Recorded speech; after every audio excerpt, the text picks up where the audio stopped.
Domo, welcome everybody. Today we're back with The Way We All Go. Yippee! And so yeah, last time we left off, we were just a boy going back to our town after like 2 years. We moved away. And one of our friends we did tell them we moved away. We told another friend instead. And of course, that just led to things being a little complicated. And by complicated, I mean getting stabbed with a box cutter. So yes, Domo Dino Domo Bucky. So which way are we going? We're going west. You get the emotes ready, pork roll. So yeah, we got 2 endings so far. There's like 20 of them, so one of them has to be happy, right? Right? I guess we'll find out.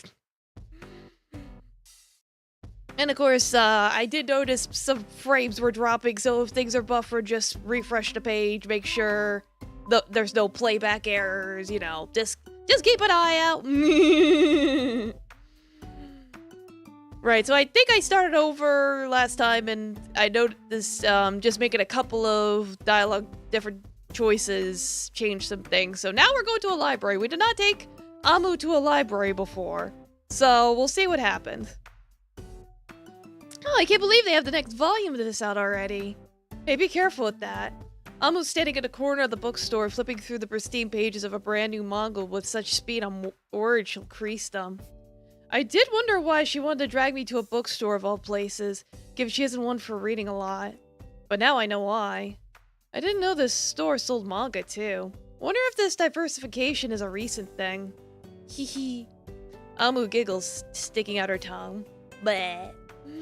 Fret not, oh ye of little faith. I'm not a complete klutz like you. Tch. I click my tongue. I want to retort, but I know it'd be for nothing. Amu's right. She knows all of my weaknesses, which means it's impossible for me to beat her when we argue. If I were bickering with Saki, maybe I would be able to defend myself, but Amu's known me for too long and has too much material to work with. She even knows that one time in class with the cockroach. Oh yeah, apparently there was a time with a cockroach, we cried or something, and now everyone called this Cockroach Boy. Just thinking about it makes me shudder. I thought I exorcised that thought from my mind completely. Why is it coming back?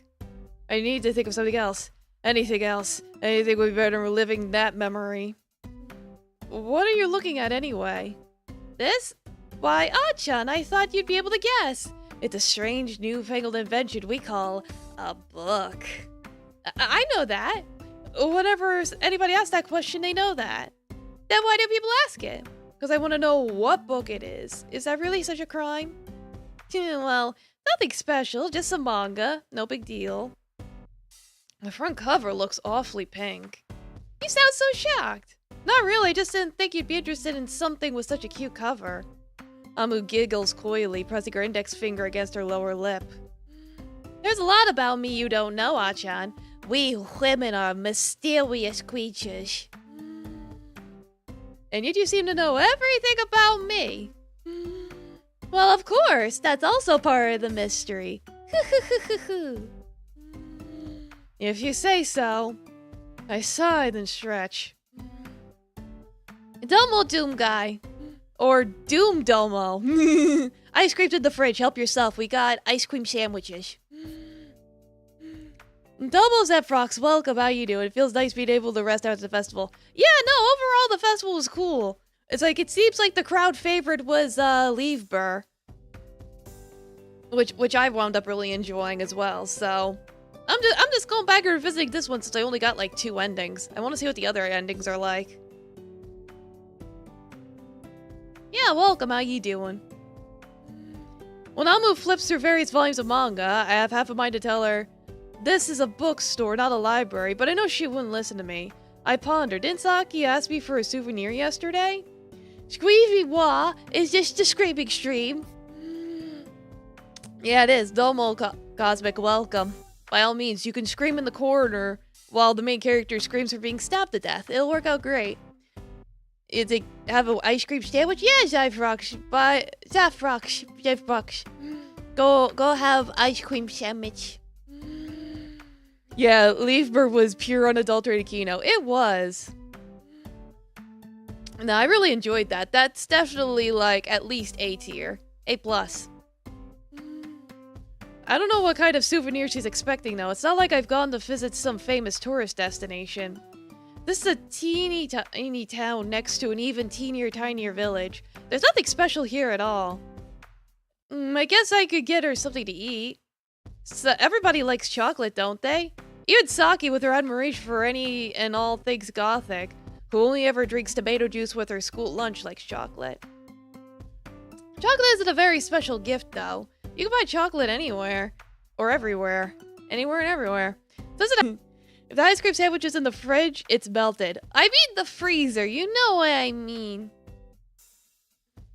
You know, you get the fridge, there's the drawer, and then you pull out the drawer and it's cold, and you put the ice cream in there. That's what I mean. I glance at Alma, wondering if she'll have any better ideas. The question is on the tip of my tongue when I pause, swallowing it. She's still preoccupied with her manga.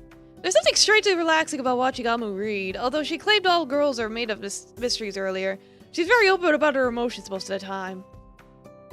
She must have reached a particularly dramatic twist in her story because her eyes are startlingly wide. It's actually kind of cute. Hey, Amu? Huh? Oh. Amu starts, then smiles bashfully. What's up? That manga must be pretty engrossing, huh? Oh yeah, it's not that bad, I suppose. I'm sorry, did I startle you? No, not really. Yogasaki Amu doesn't get startled by anything. I'll be completely cool even in the midst of the apocalypse. Ho. Anyway, what do you want? You have a question?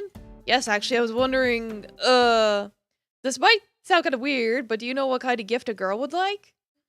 A girl? Well. A devious smile begins to form on Amu's face. Ah-chan, you sly old dog, you. When were you planning to tell me this piece of breaking news, huh? Ow! I witness Amu elbows me in the stomach hard. Was she trying to hurt me, or is that just my imagination? What are you talking about? I'm talking about you getting a girlfriend, of course. A girlfriend? Yes, I can't believe you snapped the lady you love up in only 2 years. I never would have expected it of you. I'm really starting to wonder why I told Amu about this. I should have known this is how she'd react. Why does she have to be so loud about it? Feels like everybody in the bookstore is staring at me. Saki isn't my girlfriend, she's just a friend. Ooh, her name is Saki, is it? How cute. I don't know if cute's the best way to describe her. Ooh-hoo? So how would you describe her? I don't know, maybe scary? Do you like sadistic girls, huh? Of course you do, I should have known. You always enjoyed those punishment games we used to play when we were younger, didn't you? I didn't enjoy them at all. Nothing would change anything if I did. Saki still isn't my girlfriend. Okay, Ah-chan, whatever you say. I'm telling the truth. Whatever, why are you so hung up on this girlfriend of president? Buying this girlfriend of present anyway? Well, she asked and that's all there is to it. Good lord, I can't read. I think she's been feeling a little down lately, so I thought it might cheer her up. Oh, how noble. So do you have any ideas on what a girl might like? Well, it's a lot trickier than that. Girls are all different, you know? We like different things. I don't even know who Saki is. I'm probably the least qualified to tell you what she'd like. Yeah, I thought that might have been a broad question.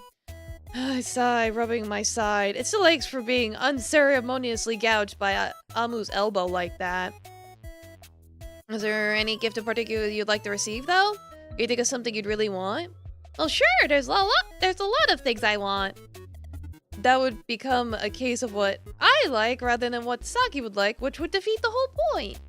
That isn't what you want to know, is it? You're right, I'm sorry for asking something so pointless. Hey now, it's not pointless. I'm sorry I can't be of further use, lover boy. Lover boy? Coo. Jeez, my face feels so hot you could fry an egg on it. What sort of gift would Saki want, though? I don't know if I'd be able to find it at this bookstore.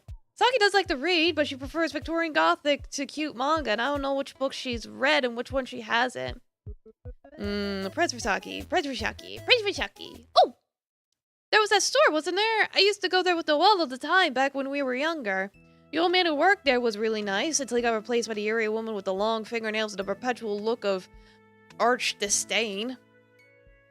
Just thinking about her is making my skin crawl. That store is a little off the beaten track, too. It's not one of the stores situated on the main street. It's tucked away among a rabid warden of residential homes. Difficult to find unless one knows where it is. Could I really go there? Would it be worth it? Can my frame stop dropping? Someone's gone all quiet all of a sudden. You have an idea, Chan? Well, I frown. Could I really drag Amu along on an excursion like that? Just to find a gift for another girl back at home? Didn't I come here so I could spend time with my old friends rather than fussing over the new? I don't want to upset Amu.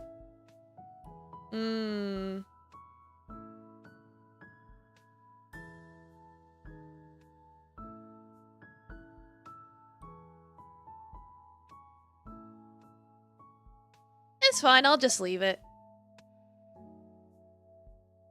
Oh, are you sure about that, Achan? Yes, it's fine. I don't want to drag you around all day. It'd be rude. It might be a nice change of pace from me dragging you around all day. That's true, but I haven't seen you in ages. I came here to spend time with you, Amu, and that's what I'm going to do. You charmer, you. It's like slice Amu like a salami. It's like she already had her eye gouged out in an ending, so... We'll probably get that later. Yes, double Bucky. Hello. Amu giggles playfully, slapping me on the shoulder. But she doesn't use quite as much force as usual. Is this my imagination, or is there an ever so slight blush on Amu's cheeks? Even though she tried to pretend otherwise, I wonder, was she jealous? That can't be it. That's impossible. Are you sure your girlfriend won't be upset if you don't buy her a present, though? I already told you she isn't my girlfriend. And anyway, I'm sure she'll be fine. She probably didn't mean it anyway. When women say things, they usually do mean it. You can't ignore their wishes like that, Achan, or you might make some girls mad. Amu? Still, I'd be lying if I said I wasn't a little bit happy. Hee hee hee. How does this girl speak in emojis? Yeah, I'll go home with her. Love a scoop of ice cream. Yeah, ice cream, you scream, we all scream for ice cream. A double fifth Alice, welcome, how you doing?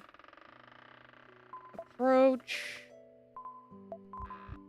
A lot of stuff I went through already, so it's like I'm just making slightly different options.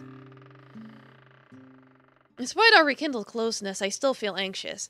Yeah, so this is when we go out at night and we find her at our old school, sitting on the swing set and all that.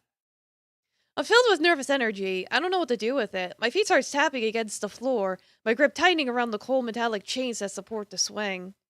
Inadvertently, I remember Noelle's home from earlier when I went to visit. I remember the darkened windows, the gloomy atmosphere, the for sale sign in the front garden. What's gonna happen to Noelle? Hey, Achan? Noelle's voice, soft and gentle, carries through the wind, drawing me out of my thoughts. Are you alright? Oh, yeah, I'm fine. I was just thinking. What were you thinking about? You look sad. I'm not sad. I'm just confused. But why? It's just, I went to try and visit your house earlier today, and, You did? I didn't see you. I know you weren't in. Your parents' car wasn't in the driveway. Oh, yes, there might have been something like that. I noticed a sign in the front garden. It's, said that your house was for sale? Yes, there might also be something like that. Her voice trails off. She doesn't elaborate. Is this something she doesn't want to discuss? If that's the case, maybe I should drop it. Yeah, don't have you either. Welcome. Yeah, we're resuming, the yandere game from last week. It's like last time we got stabbed with a box cutter and, watched our friend get her eyeball stabbed out, so what's gonna happen today? Who knows? We'll find out. Let's talk about something else. Anything else. What else? Just as I begin to open my mouth, Noelle starts talking. She speaks in a rushed, not usually the typical measured tones I so often associate with her. It sounds like she's trying to say something quickly, something painful she'd rather not dwell on. My parents don't like living here very much. Even though you have such a large house? Noelle nods. They thought it would be nice to live in the countryside. Peaceful. but I think they're quite impatient people. That doesn't surprise me. I've always found Noelle's mother, with her pristine white blouses and brisk attitude, a little scary. So you're leaving? Noelle picks at a loose thread in her dress. I suppose so. Do you know when? Maybe when the house gets sold, or maybe not. It might not get sold. My grandparents said new people aren't interested in moving here. Noelle nods briefly. She looks despondent, almost entirely devoid of life. You had to say something. How could I cheer her up? Do you want to move? I'm biting the words from my earlier conversation with Amu come back to the forefront of my mind. Yeah, I'd like to know I'll not talk to anyone. I don't think so. Yeah, that's what I theorized with Amu earlier when we were sitting together at the wooden bench at a small park. Maybe Noelle's lonely. Is that why she wants to move? It's a depressing thought. I know Noelle always liked it here. With all the forests and a lack of crowds, she doesn't like busy places. But maybe she feels isolated here. She's never really gotten along with the other students at school, or rather it isn't as though she doesn't get along with them. She just doesn't talk to them. She doesn't have a bad relationship with her classmates. She doesn't have a relationship with them at all. When I think of like that, I start to worry about Noelle. And when I get worried, I start blurting out whatever comes to mind. I'm sorry if I sound weird. I was just wondering. Maybe you don't like it here? Huh? Why wouldn't I like it? Well, I don't know. It's just... I know we were really good friends, and when I left, I got worried. Maybe you were lonely. I was a little lonely, but I like being alone. I like drawing and walking in the forest, so I wasn't bored. Really? She says while pulling out her box cutter. I know, that's good, but I was talking with Amu earlier and... Amu? I blink, surprised. Even though she doesn't sound annoyed or raise her voice, it's still shocking. Noelle's the type of person who cut people with a box cutter, I mean, cut others off while they're still talking. She always listens patiently until the end, replying only when she's had enough time to fully process what they said. Something here isn't right. You don't like Amu? ... I don't dislike Amu. I never said that. Well, you don't talk to her, do you? Oh! Thank you for 16 months, Ikajo. Arigatou gozaimasu. Thank you. Domo, welcome. That isn't the same as disliking her. That is simply being incompatible with her.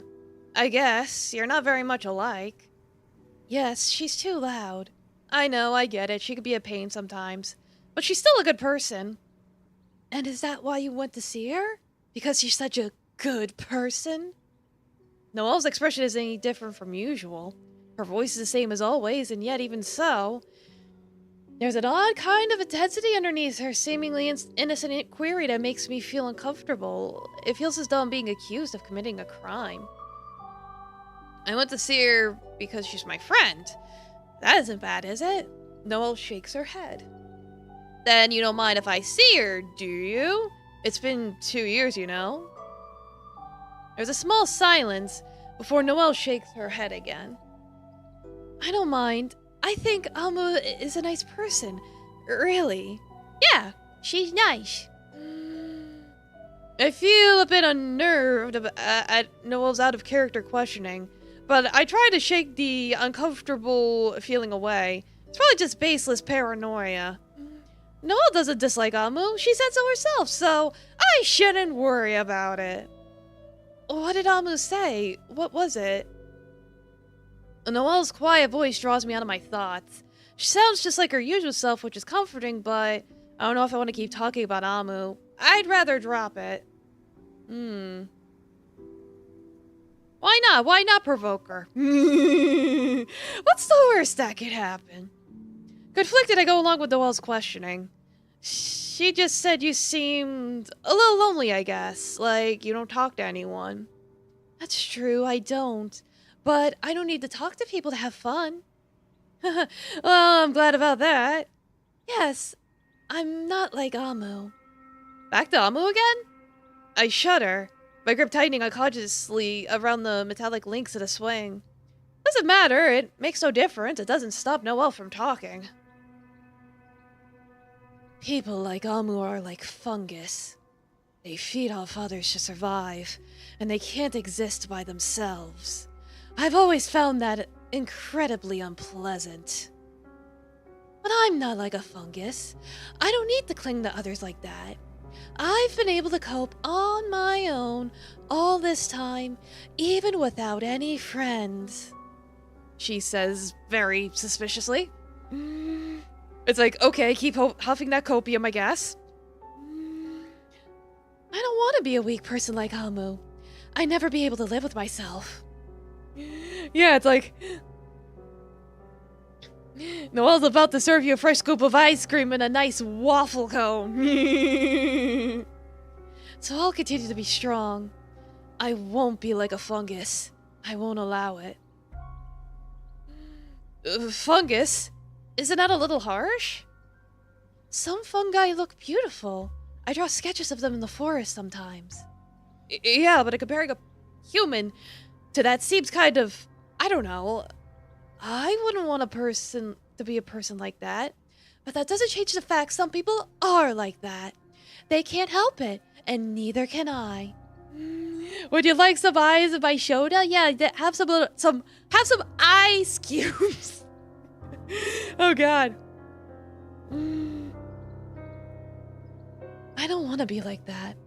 But it doesn't mean I hate parasitic people. I simply can't understand them. And with that, Noelle finishes her speech. Her pale hands clenched together on her white lap, forming fists. Having spoken much more than she does usually, and all in one go, she falls silent. The atmosphere between us has suddenly become tense.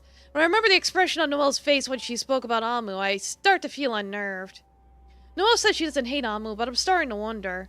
Is that really true? Like, gee, I wonder if she hates her. From the way she kept talking about, comparing her to a parasite. Like, I'm sure she didn't mean anything negative, right? Noelle? I find myself staring up the grandiose, slightly overbearing structure that is Noelle's home for the second time these last 2 days. The large sign that reads for sale is still displayed in the front garden, which makes it pretty apparent that what happened yesterday wasn't a dream or delusion. Noelle's family really is moving away. That's the truth. For some reason, that sign makes me feel incredibly anxious. It's not like I'm superstitious or anything. Sometimes I flip through the daily newspaper to look at my horoscope, but that's about it. I don't think they take things like that too seriously. They're just a fun distraction. All the same, it feels like that sign is some kind of ill omen. It's a sunny day, but it feels oddly cold all of a sudden. Maybe that's because of the sheer size of Noelle's home. Perhaps it blocks out the sun, or maybe the sun is simply too intimidated by the size of her home to shine near here. Noelle's home is the biggest building in the whole village, and it's situated a little way apart from all the other houses which are cluttered together. Noelle's home is cold and aloof. It's just far away enough for the rest of the village to make it feel like it exists in its own alternate reality. Now that I think about it, I'm starting to feel creeped out. Was that really just the wind against the back of my neck, or was that an invisible, ghostly hand? Ooh. That's ridiculous, though. I'm being stupid. These thoughts are completely useless, worth even less than manure. You can't even fertilize a field with the contents of my head. Poop head. So there's no point pondering this any further. I shake my head in desperation, trying to drive away the rest of my weird thoughts. I then stride down the path with a sense of purpose and knock smartly on the front door. I wait. But there's no reply. I stand there for a while, arms hanging stiffly at my side like scarecrows. That might be useful talent, actually, if there were any birds around that need scaring. Nothing scary here, just a hot MILF. Anyway. Yeah, I picked that one already. Yeah, tell her I'm here.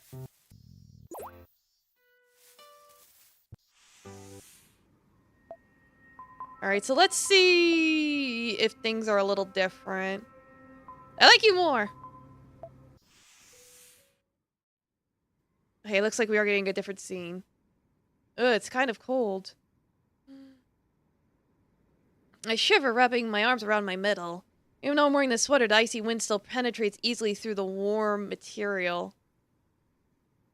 Why am I at the park at this time of night anyway? This is stupid. It's such a waste of time. If she hadn't called me up, then I wouldn't be out here at all. Okay, I think this is almost POV. Ah, what a pain.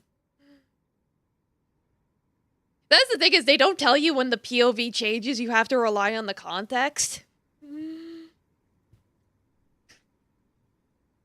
She told me to meet her here, but I'm the one who got here first. It's rude to keep people waiting if you're the one who invites them out, you know?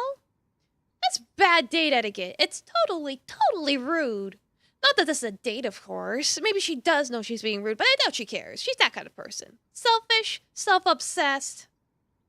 That's why she doesn't have any friends. It's because she only ever thinks about herself.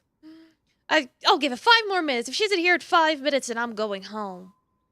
I sigh, tapping my foot against the ground. Where is she? Why do my frames keep dropping?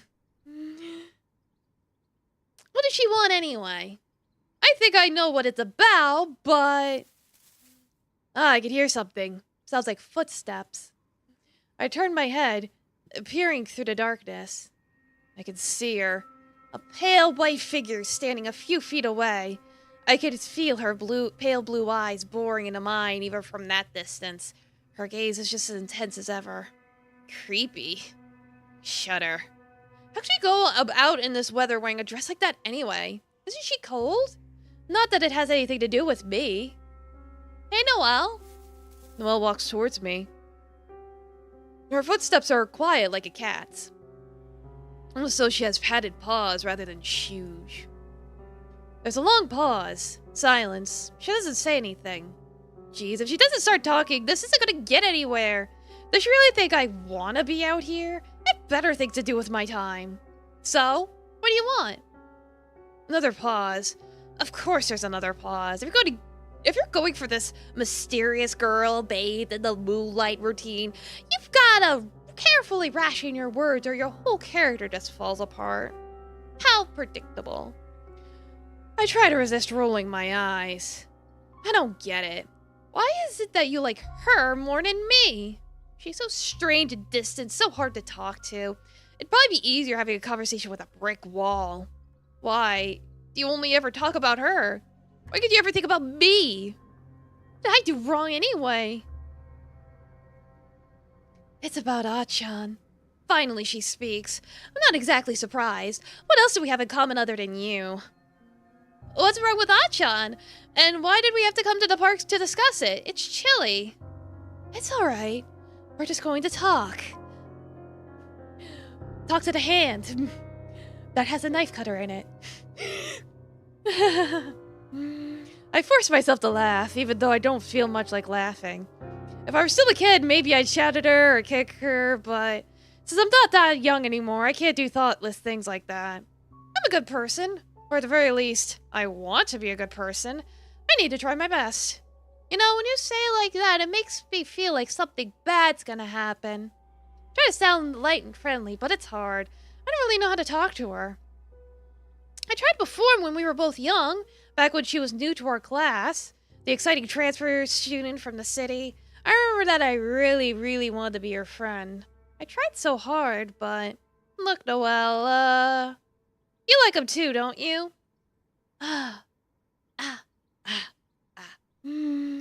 Noelle's body tenses. I guess I was right on the money. Right on your mark. Isn't that what this is about?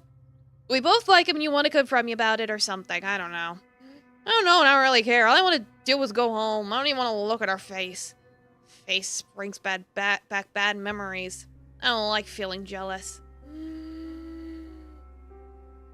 Like, what's a knife cutter? I meant to say box cutter, but whatever, close enough. It's a situation I've read about a little in girls' manga.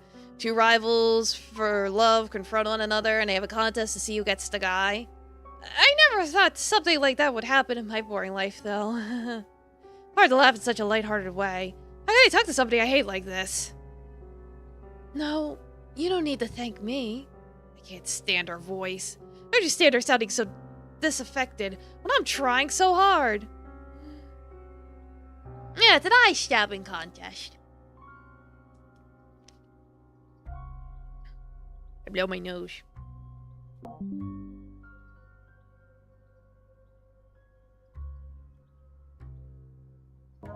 There we go.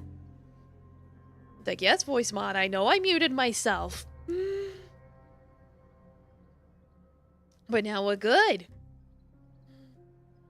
I want her to go away. I don't want to look at her face. I don't even want to be reminded that she exists. Oh!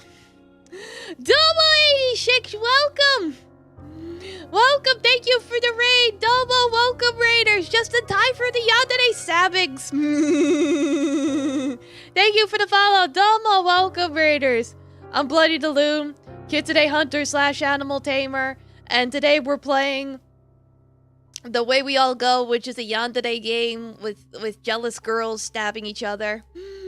They got box cutters and everything. Yeah, exactly. Stabby, stabby. Domo Sea Leaf. Domo Raiders, welcome. Thank you for the raid. Hope you had a good time with Genshin Impact. Hope you got whoever you were rolling for. I got Durin, so if you wanted Durin, I hope you got Durin. Yes, welcome. Please accept this ice cold soda. Exactly. Yeah. Yeah. Thank you again, 86. If you got to eat or sleep or whatever, go ahead. Otherwise, kick back, relax, and enjoy the stabbings. Even though you wrote letters to me, you know, you always said I was your best friend. Ever since you came back, you've only ever been thinking of her. You've only been spending time with her. Why? What did I do wrong? Because I don't look weak. I don't look fragile. I don't act clingy, so you don't worry. You really are stupid. What? Oh, there we go. I blink, my eyes widening. What just happened? She isn't holding. It's a blade. A box cutter. What is this? I jumped back in time, my eyes. Noelle blinks, head tilted to one side. She looks confused, like a dog. It takes her a few moments to get her bearings. Giggle makes me smile, thank you. It's my charm point. I need to run. I have to get away from here. I'm not going to let this person get away with this. Yeah, I got the haunch laugh. I can feel my heart pounding in my chest. Feels like it's going to burst. Oh, your charm point was being unable to read. That's my other charm point. I run, aiming towards the old school building. One of the windows in our classroom was left unlocked over the holidays. I know since I've already been back inside. I left something in my desk at school, a volume of manga I hadn't finished reading.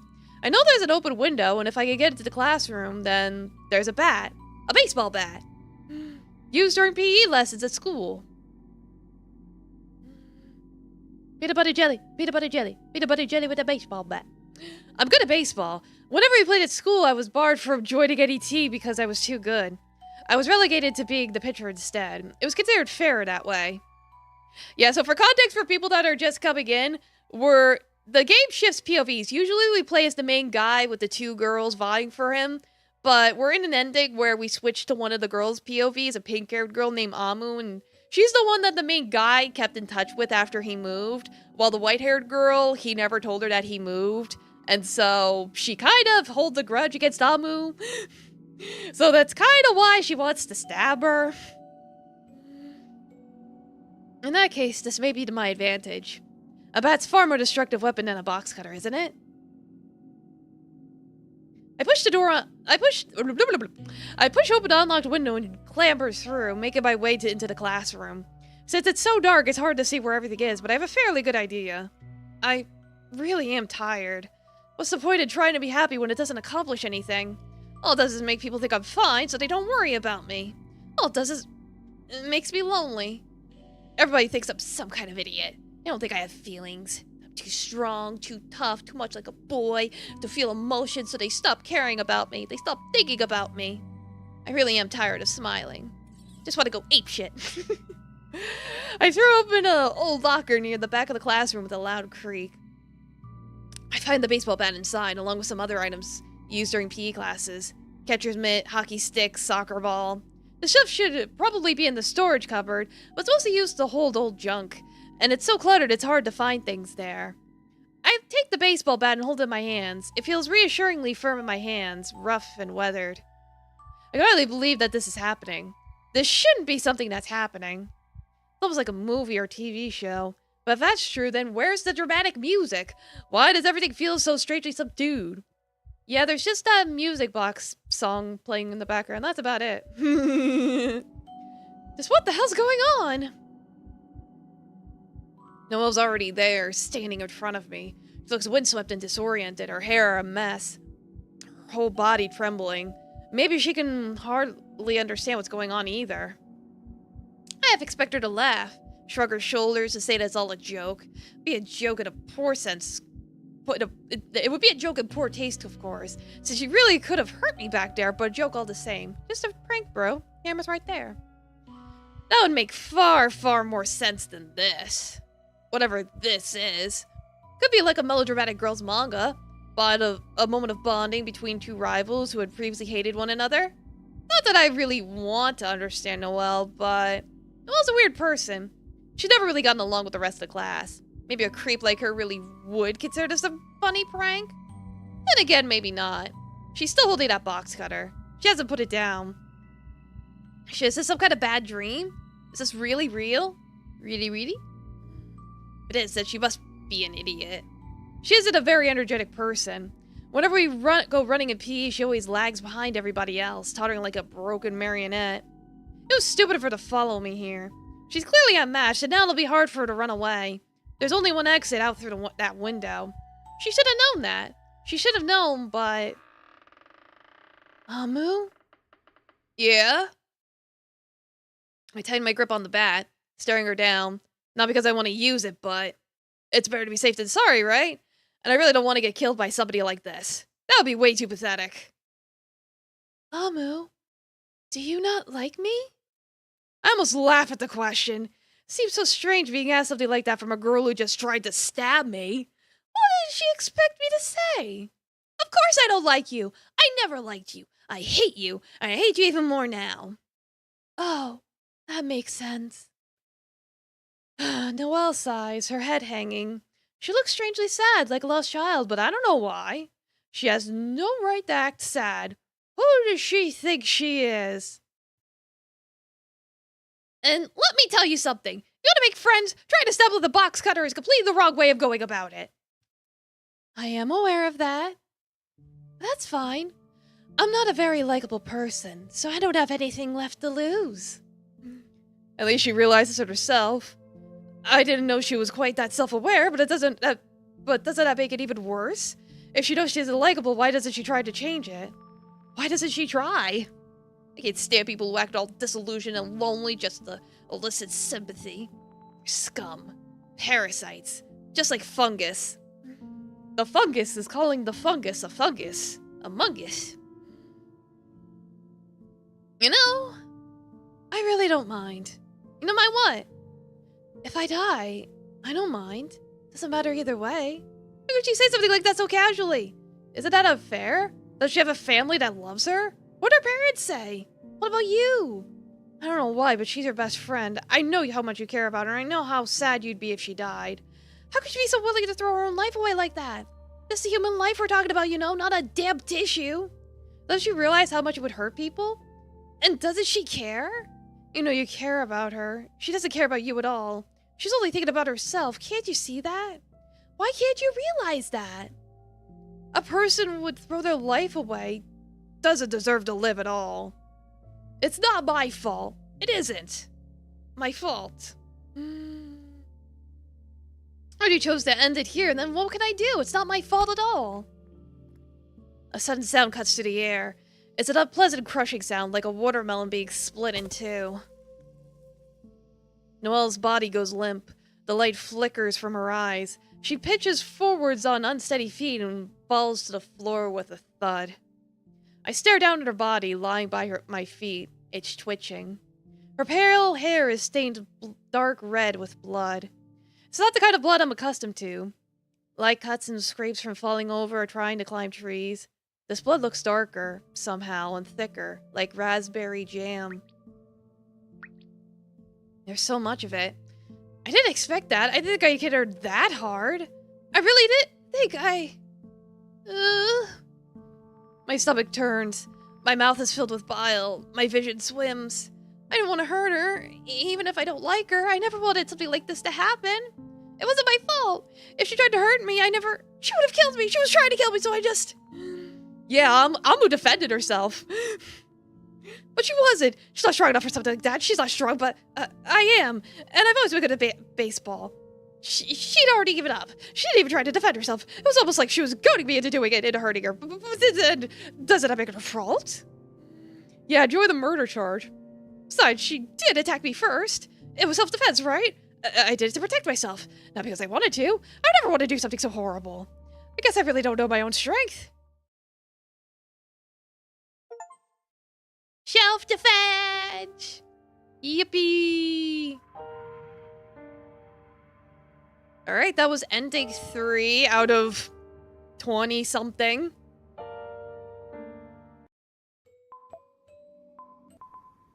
What if I say I like them the same? Will that cause anything different to happen?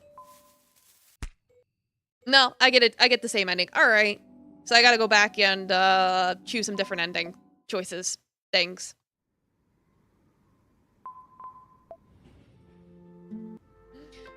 Down, welcome. Dang, a lot of people are gonna die, aren't they? Oh yeah! There's a lot of different endings, so... just mix and match. Until something good finally happens.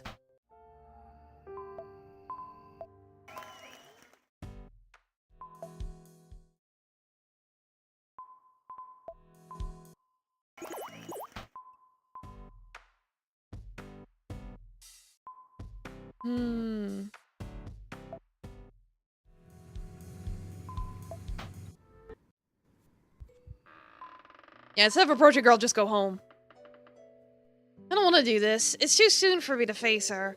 When I think about what expression she might make when she sees me again, I feel queasy. Just how hurt will she be? I don't know. This is something I want to face. It's something I don't even want to think about. I feel more cowardly than ever before I make my shameful, dejected way back home. Isn't there a choice map? Don't worry about it. The sound of the old rusty swing fades into the background until I can no longer hear it. I wince. My body feels cold as though pierced by needles. How could I have ignored Noelle like that? Even though I saw her plainly and I could have approached her, I was too... Choice maps are pretty rare. No, that was the nice thing about Leave Burr, is that it had a narrative map, which I really liked. I was too scared. I muttered under my breath, curling up tightly into a ball, as though trying to protect myself from some unseen enemy. I silently chastised myself. Where are the yanderes? Dude guy, where have you been? I don't know if there's a real term for it, but I'm glad you know what I mean. Yeah! No, I know exactly what you're talking about, because a lot of visual novels do have choice maps. But not this one. Yeah, it's like, they had a death match. Yeah, narrative map. That's what Leave Burr called it. And I've seen it in other visual novels like Raging Loop, so they're out there. Just not in this one. Paranorma Site also had one, which I really liked. Yeah, I thought I was making progress. I guess I was wrong. I roll over, pressing my face into my pillow. I would try to suffocate myself, driving the worries out of my brain by depriving it of oxygen. Doesn't matter if I am. I heard it's impossible for a person to smother themselves. It's fine. It's all fine. You're thinking like 999? Yeah, 999 and its trilogy also has that. Hoping for a sequel? Yeah, I would love a Paranorma Site too. That would be cool. I try to tell myself that, but I haven't made any progress at all.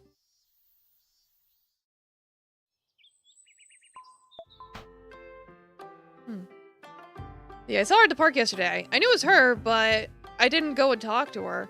I was too scared, too cowardly, so I couldn't say anything. Not a word. But if I went by her house now and tried to explain myself, it would feel far too awkward. I really hope she didn't see me. If she did, that would look so awful. I would be surprised if she was upset. After all, I was avoiding her. AI Insomnia Files also has it. Yeah, I love that series. I know Masetica streams it.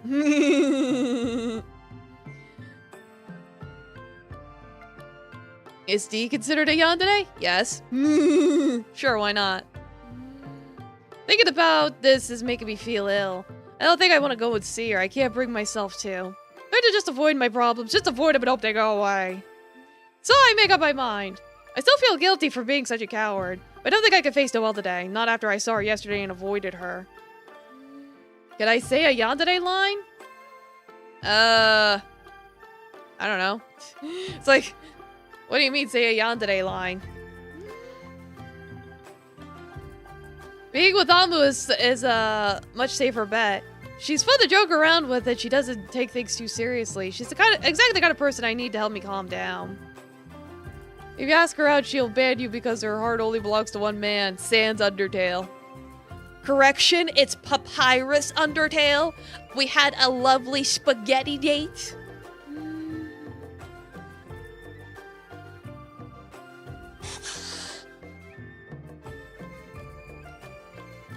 It's like, Doom Guy, Cosmic is messing with you. There's this thing known as a joke.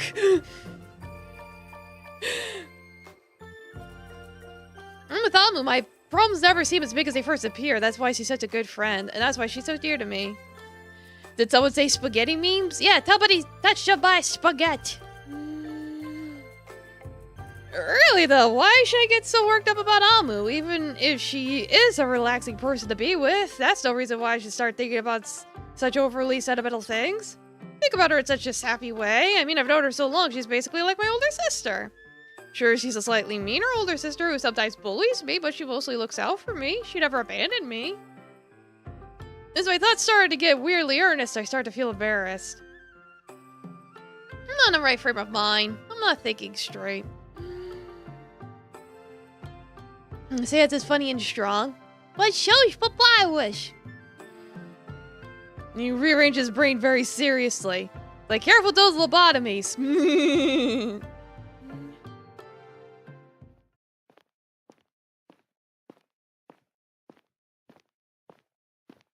Let me see here. Yeah. I learned my lesson this time. Instead of entertaining any grandiose notions of cycling all the way into town by myself, I decided to walk at a more leisurely pace. Even so, it's still exhausting. I have to stop and rest several times at the side of the road to recover my breath. The warm sunshine attracts irritating insects, flies, and mosquitoes buzz around my flustered forehead, my exposed arms. Ugh, get away. My forehead feels sweaty, my joints are aching. Ugh.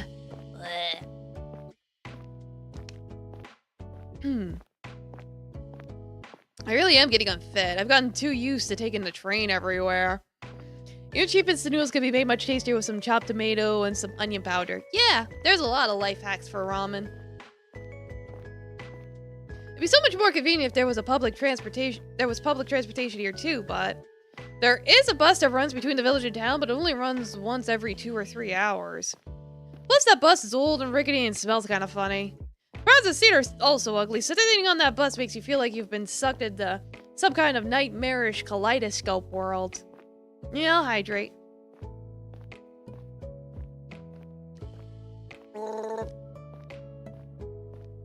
There we go. And to help that the roads around here are in dire need of repairing, and are filled with bumps and potholes. After walking a little further, I find myself back in town.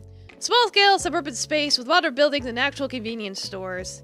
I used to walk here with Noelle back in the day. To sate her surprising love of the different flavored jelly you could buy here. That cheap jelly was probably her favorite food. Looking back on it now, those days feel like they passed by a long, long time ago. At any rate, I need to keep moving. It's 11:30 now, and I want to catch Amu while she's still working. I have an hour left, so I'm sure I'll be fine, but getting her to wait on me might be a little bit fun. Hello, sir. Will you be dining alone today? Is there anywhere in particular you'd like to... Oh, it's just you. And you were doing so well, too. Huh? What's that supposed to mean? I mean, for a few moments I thought you were genuinely pleased to see me. Amu shrugs. More fool you, then. I don't know what that means. More fool me, indeed. It's not like I need to pretend to be super incredibly deliriously happy to be working here around you, Ah-chan. Huh. I'm glad you feel like you could be honest with me, but... But what? You're not paying for my smile or anything, so you've got no room to complain. I almost sound so grumpy I actually take a step back in alarm. Did I do something wrong? It's not that, it's just... I appreciate you coming to see me, Ah-chan. Really, I do. My parents said I'm not allowed to leave until 12:30. Yeah, it's like, more fool you. I think you made a stupid choice. Yeah. Is she a yandere? Well, she bashed a girl's skull open with a baseball bat, so... Sure, why not? I know that. Then, why are you here? Did you come to make fun of me or something because I have work to do and you don't? I flinch. That might have something to do with it, but... Amo takes a step closer to me, glowering. Huh? Is that really the reason? She really does look mad. No. I just wanted to try eating here myself. Yeah, she's more soon than anything else, but, you know, when push comes to shove. Amo continues to look unimpressed. I start to worry she might gut me. Literally. There aren't any sharp knives around here, is it? Are there? Maybe the kitchen, but is Amo allowed to go in there? Foreshadowing? Of course. What is stunning like a foresight. Amo must have access to the kitchen. She's one of the waitresses. If I would say something smooth, I might get stabbed in the eye. Or eyes. Both of them. One with a fork, the other with a knife. My very life might be on the line here. It was a stupid joke. It's like 2 parts Sunsu, 1 part Yan, 1 part Dere. Yeah, pretty much. Alright, thanks for stopping by, Sealy Leaf. You rest well. Yeah, I'll sip some more water.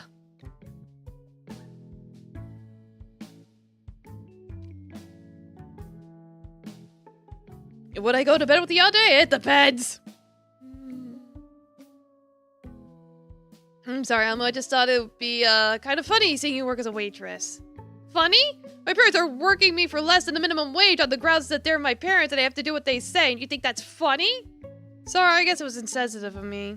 I just thought it'd be a little nice to have you serve me or something. I mean, you usually tease me so much. Stretch. Stretch. There you go. Depends on what? Whether or not she'd stab me in the same night? Oh, why did I sound so creepy? I peek up at Alma anxiously from beneath my eyelashes. She still looks irritated, her hand on her hip, her expression hasn't softened at all.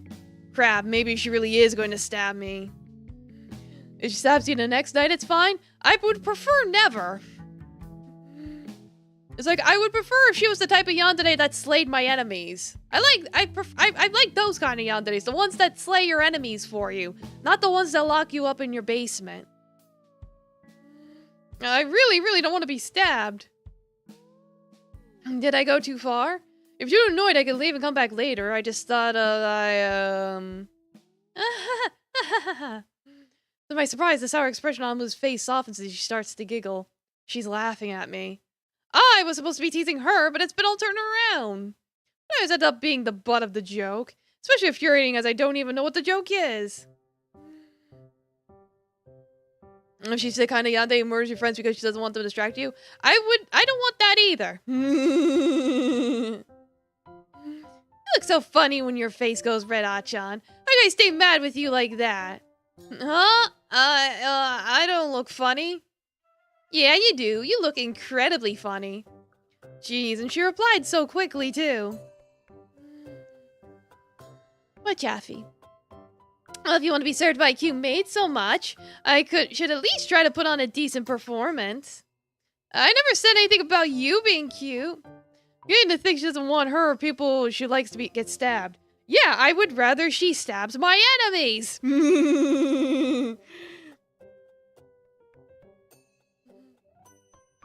Yeah, but I inferred it. Keep in mind that this isn't a maid cafe though. So I'm not gonna draw a cute picture on your omelet rice with ketchup or spoon feed you ice cream sundae, even though she probably wants to. You don't need to feed me. I can do it myself. I'm not a baby. Yeah. Still smiling, Amu gestures for me to follow her. Your table is this way, sir. You don't need to call me sir. Oh, then would you prefer master? I don't want that either. You're giving all the customers the wrong impression. Hope none of the other customers heard that. I don't want them thinking I'm some kind of pervert. Thankfully, Amu leads me to a single table near the back of the cafe. It's at a secluded spot where I'm free from the cold stares of the other patrons. I take my seat, my face still red, hands clasped on my lap. Nobody knows how to tease me better than this girl does. She really is a demon. Well, then here's the menu. I'll be back in a few minutes to take your order. Is everything to your liking? Of course I'm a pervert. Who isn't? That's fine. And you really don't need to call me that. It'll look like I'm bullying you. Fine, Achan, but you really do worry too much. You make me worry. But you could still come visit me you still came to visit me anyway. Is that a bit of a contradiction? Or are you just a masochist? I sink down even lower in my seat, praying to just fade away from existence. Amu turns to her heel to leave. As she does, I bury my face in the menu, trying to hide my stupid red face. Like, yes, the sky is blue, the grass is green, taffy is stinky, and we're all perverts. Next! Amu turns on her heel to leave. As she does, I bury my face in the menu, trying not... Yeah. Oh, Nachan? Yes? Just because you're my friend, it doesn't mean you'll be getting a discount. Aw. Oh, this is really good. I sigh happily as I eat the dessert I ordered from Amu. Ice cream and waffles really are delicious. If I'd been feeling particularly mean, maybe I would have ordered green tea ice cream since it's Amu's favorite. That really would piss her off. My life means more to me than that, however. I'm not gonna give it all up simply so I can feel superior to Amu for about 2 seconds. That'd be pointless anyway, since I don't even like green tea ice cream. It'd be just that phrase Noel's mother always used to say. What was it again? Something about cutting off your nose? I prefer strawberry and chocolate ice cream, flavors that Amu says are childish. Like she has any right to talk, given how immature she can be. People always say it's girls who like sweets and girls who have extra stomachs for desserts. But I like sweets way more than Amu does. In addition to liking green tea and ice cream, she also has a soft spot for herbal tea and bitter chocolate. Her tastes are definitely more mature than mine. That crafty Amu is always one step ahead. Still, I wouldn't let something like that deter me. There's no rule that says guys can't like sweets, so... Thanks for the food! Itadakimasu! I take another forkful of ice cream. The incredibly sweet treat melts across my tongue, cool and refreshing, so I shiver with happiness. Sweets are certainly the best. Oh, Domo Swooshy.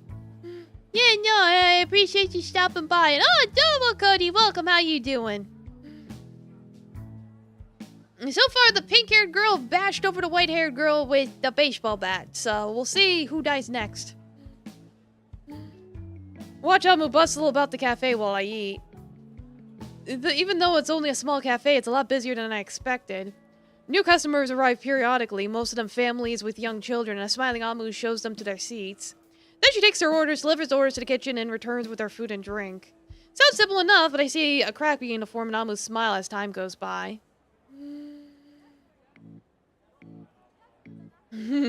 Like one unfortunate time to be reading a swooshy, no, cover your innocent eyes! A small child knocks over their strawberry milkshake and starts to cry. Amu sent over to that table to comfort the wailing child and mop up the spillage. Then she has to bend down and sweep up the shards of glass on the floor. Yeah, it's always good to see Swooshy. Thanks for stopping by. A group of teenage boys, probably a little older than me, start hollering, demanding Amu's attention as though she's their personal servant. They look at her unpleasantly in a leering way that makes me feel uncomfortable. It's too hot, too. Since the cafe is rather small and so many people are packed into it, the air is heavy and stuffy. I feel hot just sitting down, slowly eating my ice cream, fanning myself at the menu. I don't know how Amu must feel attending to crying children and self-important customers. Her forehead's flush. She pauses to catch her breath, and one of her fellow waitresses berates her for slacking off. Maybe being a waitress isn't as easy as I thought. There are a lot more demanding customers and noisy kids than I thought there'd be.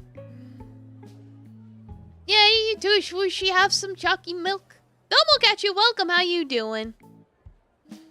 Yeah, try your best, Swooshy. That's what I do. That's all you can do. Good luck. I can imagine ever talking to a waitress like some of the customers are doing, so I never realized how rude some people can be. I have underestimated the average person's capacity for casual cruelty. I start to feel a little guilty for imposing on Amu when she's already so busy. I always thought she was exaggerating when she told me how much she hated her job, but I think I can finally understand how she feels. Must be stressful. Wouldn't want to do it. In my mind, I start to cheer her on. You can do it, Amu. Do your best, but please don't hurt anyone. Gamate! I finish up my ice cream. At this point, it's almost completely melted. I got so distracted watching Amu, I forgot to eat it quickly enough. I glance at the clock on the wall, spoon in my mouth. It's almost 12. Alright, Achan, shall we go? Suddenly, Amu slams the palms of her hands down against the table. My now empty plate jumps to tension, and so do I. Amu sounds overly enthusiastic, a wide smile on her face. I guess she's relieved that she's finally finished her shift, although... I look at Amu's beaming face, then back up the clock, then back to Amu again. Something isn't right here. She's acting like she's already finished, but in reality, it's only 12. Yeah, so? So you still have a half hour left, don't you? Half an hour? Who cares? No big deal. But I don't want you to get in trouble with your parents. Well, sure, they might be annoyed. Then you shouldn't go early. Well, listen to this, Achan. If I have to stay here another second, I get so pissed off I'll accidentally end up spilling hot tea over somebody's lap again. Again? You mean that's happened before? Only once or twice. Only people who really, really deserved it. One guy grabbed my ass, Achan! My ass! That is pretty bad. Maybe that guy did deserve it then. Exactly. Now I need to get out of here. I've got to let off some steam or else. Come on. Make a small noise of protest as Amu grabs my hand and drags me to my feet. Of course, a small noise goes unheard. I don't matter if Amu heard me anyway. I didn't exactly make an intelligent counter-argument.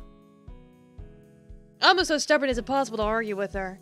I'd have sooner luck trying to reason with an oncoming train.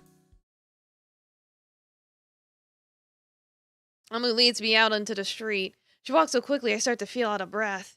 She only slowed us down when we were a decent distance away from her parents' cafe. It's not to be far away enough. Then she lets go of my hand. I bend over, breathing heavily, trying to fill my lungs with air. There's a sharp pain in my side, as though my flesh is being sewn into a knitting needle. I know people say exercise is meant to be good for you, but right now it feels as though it's killing me. I really am unhealthy. Wow, you really are unhealthy. How'd you know that's what I was thinking? Can you read minds? Nothing like that. How terrifying. You demon. Maybe I am. I really do wonder sometimes. Anyway, I have a good idea. I know something fun we can do together. Good idea? No, the idea might be anything from rock climbing to robbing a bank. What is it? It's not anything illegal, is it? No. It's something even more exciting than that. Even more exciting than robbing a bank? Naturally, it's something that'll be good for you and me. Huh? I can't even think of what that would be. Why, it's obvious. You need to get back into shape, and I want to let some steam. It's perfect. Amu grins. There are stars in her eyes. Practically entire galaxies. Her whole face is shining. I'm getting a bad feeling about this. Baseball! We're surrounded by noise on all sides. People walking back and forth, baseball bats in hand, most of them wearing sports gear, their faces flushed with sweat. Nearly all the people here are guys, too. Very tall, very muscular guys. They're the exact opposite of me. Amu strolls along confidently, her head held high. If it weren't for her pink ponytail bobbing up and down at each step, she'd probably look like the main character from a western. She's holding a baseball bat in her right hand. She seems to swing it at an interloper on a split second's notice. Yeah, where's Kiryu-chan? Kiryu-chan! I, on the other hand, am nowhere near as cool. I don't really like places like this, but I think I'll be alright as long as I'm with Amu. It's like the baseball minigame in the Yakuza games. It's like you need like a good baseball bat for the minigame to really work well. One that lets you aim good. If anything bad happens and we get into a scuffle with one of these guys, I'm sure Amu could protect me. I should have known you'd come somewhere like this. Of course, I love these places, don't you? Well, they're interesting? Interesting? This is a school trip, Achan? I guess. Don't you just love it? The thrill, the exhilaration, the challenge, bashing someone's skull open. Wait, what? If I wanted a challenge, I tried to balance a spoon on the end of my nose for 5 minutes. I guess I'm just unadventurous. These places are kind of fun, I guess. If you're actually able to hit the ball. Well, don't worry if you can't. Even swinging the bat around will give you some sort of exercise, right? Thanks. I'm glad you have faith in my skills. I muttered this under my breath sarcastically. Amu grins. It'll be alright, Achan. Don't worry. You need to be super muscular to enjoy this. It's a popular form of family entertainment. Seems like Amu knows exactly what's wrong with me despite me not telling her. She really is sneaky. Maybe I'm just transparent? My dad used to take me here all the time when I was little. Even young kids are welcome here. But everyone here is so much bigger than me, and they all look so sporty. How about this? If you get scared, you can just hide behind my back, okay? And with that, Amu gives me a bright smile that would make anybody's heart skip a beat. Several beats. Jeez, why does Amu always get to act so cool? It's not fair. I've been to this place a few times before with Amu, but I'm still a little unsure about it, even though I am wearing a helmet. With activities like this, which carry a very large risk of being struck in the head by speeding projectiles, I need every ounce of protection I can get. That's why I'm thankful for this helmet, even though it looks pretty dorky. It's a helmet that you're given along with the bat at the counter. There are signs all around the batting center saying you're meant to keep these helmets on at all times while inside the building. Of course, Alma discarded hers the moment it was handed to her with a snore and a dismissive, "Wow, that looks so lame. This can't bode well." Are you sure you're not gonna wear your helmet? No, why should I? I might get hurt without it.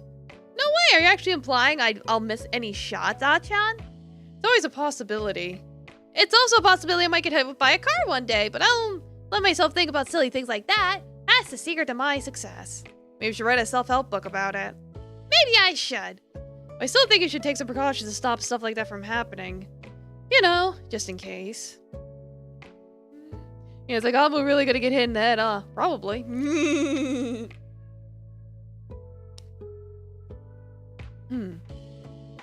That's boring. I want to live in the moment. If you keep thinking about the future and all the thousands of depressing things that could happen but probably won't, I'd never be able to get up in the morning. You've got to think positive. I get it. I just don't want you to get hurt. I'm sure I'll be fine. I've come here loads of times in the past, ever since I was so little I couldn't even hold the bat. I don't need a helmet.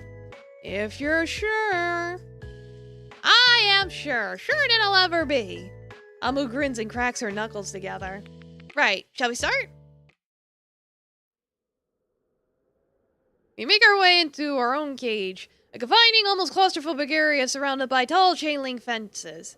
Amu stands there confidently without fear. She faces down the automatic baseball dispensing machine with the cold, hard eyes of a killer, imagining someone's head. Seconds passed. Her stance shifts slightly, her right leg bending at the knee, her grip on the bat tightening. I watch her from the sidelines, waiting, watching, and then fast as a bullet, Amu's bat collides with the baseball, slamming into it at the perfect angle. Well, I think it's the perfect angle. I don't know anything about baseball other than it's the best to hit the ball with the bat, but the result speaks for themselves. The baseball goes flying. It sails in a neat arc through the air, splitting through the sky with immense speed. Finally, it loses momentum and drops back down to the ground like a burnt-up comet falling through the night sky. Hits the fence at the very back of the pitch with a thud and falls back to the floor, rolling to a halt. Yeah, home run! Acha, did you see that? Didn't I do great? She looks excited. Her whole face is lit up with a bright smile. Her expression's captivating. I'm not the only one enthralled by her either. I can see several of the guys nearby have set down their own bats and are looking in Amu's direction. They're staring at her in awe. Guess it's usually reasonably unusual for girls to come here to begin with. Must be even rare for girls to be quite as good as Amu is. Probably better than most of the guys. The almost surveillance bird welcome. It's like, last ending, we got to see Amu bash someone's head open with a baseball bat. This time, we're just seeing her hit regular baseballs. Pretty great. Yeah, that was really great. Of course it was. I'm the best. I totally didn't need a helmet, Achan. Blech. Sticking her tongue out at me triumphantly, Amu turns around and swings her bat again just in time. Take that. I tilt my head back and watch the ball, transfixed as it soars through the air. It goes up so high, it's hard to believe the amount of strength that must have been poured into that single hit. I know I would never want to be on the receiving end of a blow like that. Ah ha ha ha, ah ha, you're so funny. At least these characters aren't speaking gibberish. Yeah, right? To an average person like me, it seems almost incredible. I doubt I could pull off a feat that impressive once, let alone several times in quick succession. Yeah, no, I liked it. Ah ha ha ha ha ha ha ha ha.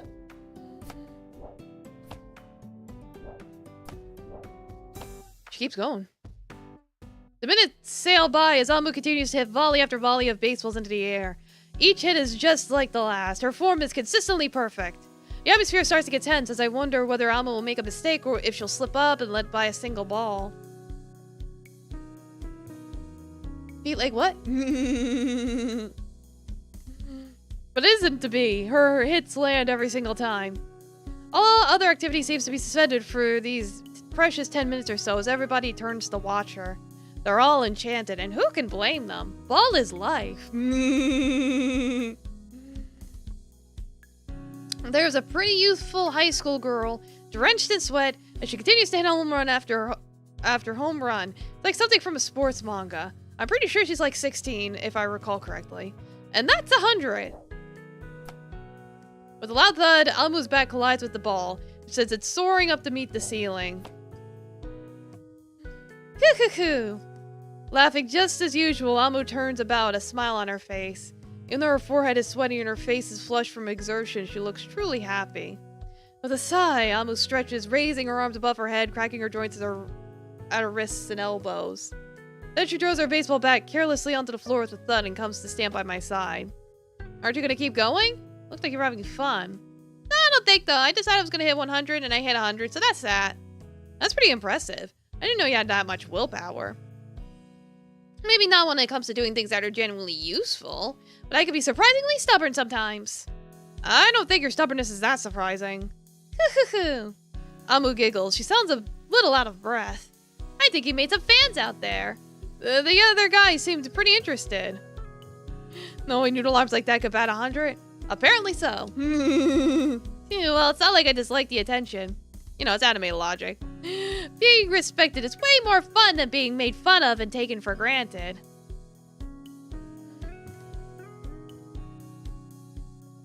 Impressed. It's like, no reading, only anime magic. At these words, a dark cloud passes over Amu's face. Are you still hung up about your job? Of course I am. That's why I stopped coming here more often. Let's work off the stress. I just imagine each ball I hit is a human head, you see. See, I told you she had the makings of a yandere. Tag you when the yandere violence happens? It's like, it'll happen eventually, when it feels like it. Well, as long as you don't actually hit any human heads at work, it's fine. Outside of work, all full game. I do my best. I feel like I should say something to her. Something to comfort her or congratulate her, maybe. But what? Gotta switch tabs. Fair enough. Amazing.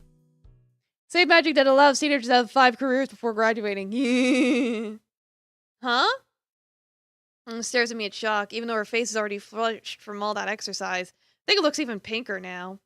Well, if Alma's face is pink, that's nothing compared to how flustered I'm feeling. I mean, I'm sorry if that was too forward or anything. I just think it's admirable. Admirable? Me? And now Alma doesn't look confused and fluttered, but incredulous. I might as well have exploded or revealed myself as the second coming of Christ, given how wide her eyes are. John, are you feeling okay? Is your helmet on a little too tight or something? Are you sure he's not cutting off the circulation to your brain? No, at least I don't think so. I don't know, it's not like you to compliment me so much. I know, maybe it seems a little unexpected, but really, I was just thinking that you're quite admirable. I don't know about that. I'm nothing special. It's funny, before Alma was so jubilant about her batting victory, making all sorts of claims about how amazing she was. But now I'm actually greeting her, she looks unsure and embarrassed. Daffy, did you use the litter box? I heard you. Well, if I smell it, that means you dealt it. I just think you're a very determined person. When you want to do stuff, you really go for it. I wish I could be more like you. Oh, it's nothing special. It's just a silly task I set myself for fun. But even if it is silly, you still did it. Well, I'm flattered, but there's no sense in just looking up to me. What do you mean? Yeah, it's like, you pooping? Yeah, tomboy flirting with tomboy. It's like, but Achan is a boy. He's a boy. He looks like a small little Shota boy, but he's still a boy. If you want to do something, you just gotta get along and do it. There's no sense in idolizing somebody from afar thinking, oh, that's so amazing, but I could never be like that. Before you can do anything on your own, you've got to have more faith in yourself. These words perk me up. It's almost like she's coaching me. Yeah, teens. I need to realize this herself because she starts to laugh. Look at me. Ah, talking like a self-help book. That was so uncool. Say what again? I don't think so. An uncomfortable feeling slowly starts to build up in the pit of my stomach, but I try to push past it, ignore it. Isn't that what Amu just told me? I need to make active changes in my life or everything will remain the same. I thought that was what I wanted. I thought I was afraid of change, but... Someone being a boy? Yeah, Achan's a boy. Yeah, he's a 16-year-old alpha male Giga Chad. Double lemon juice, welcome. Oh, Baba!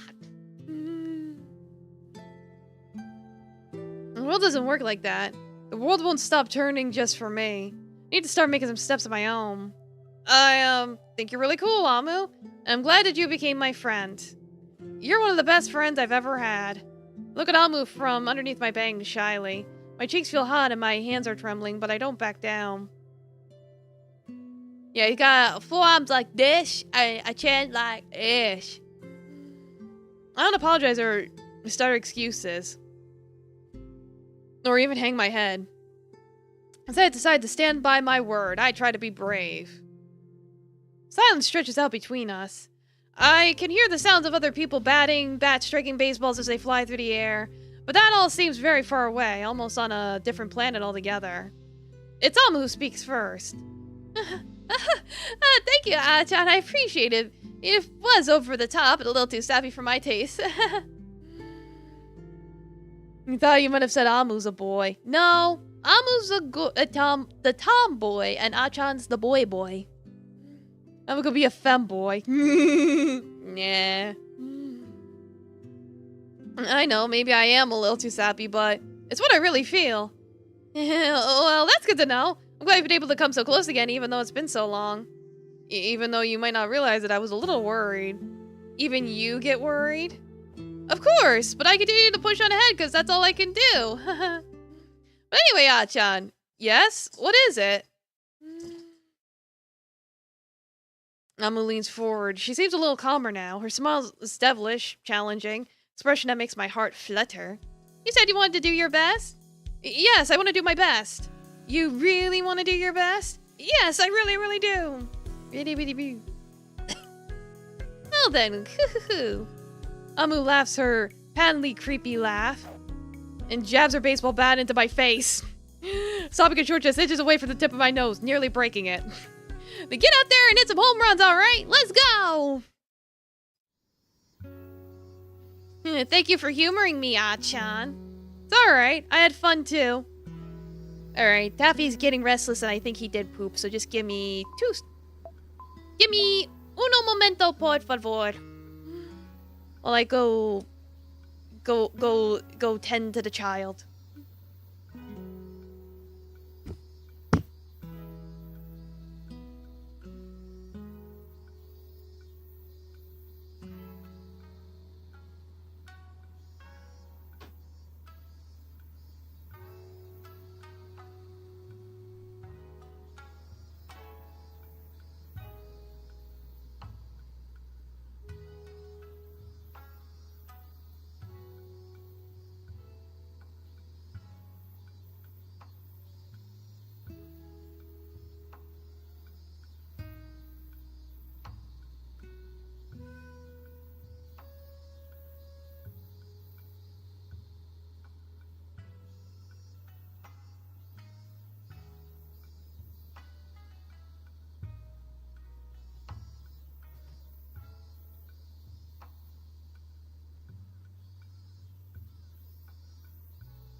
Yeah, he pooped, so I gotta go throw it out. One sec.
Okay, I'm back.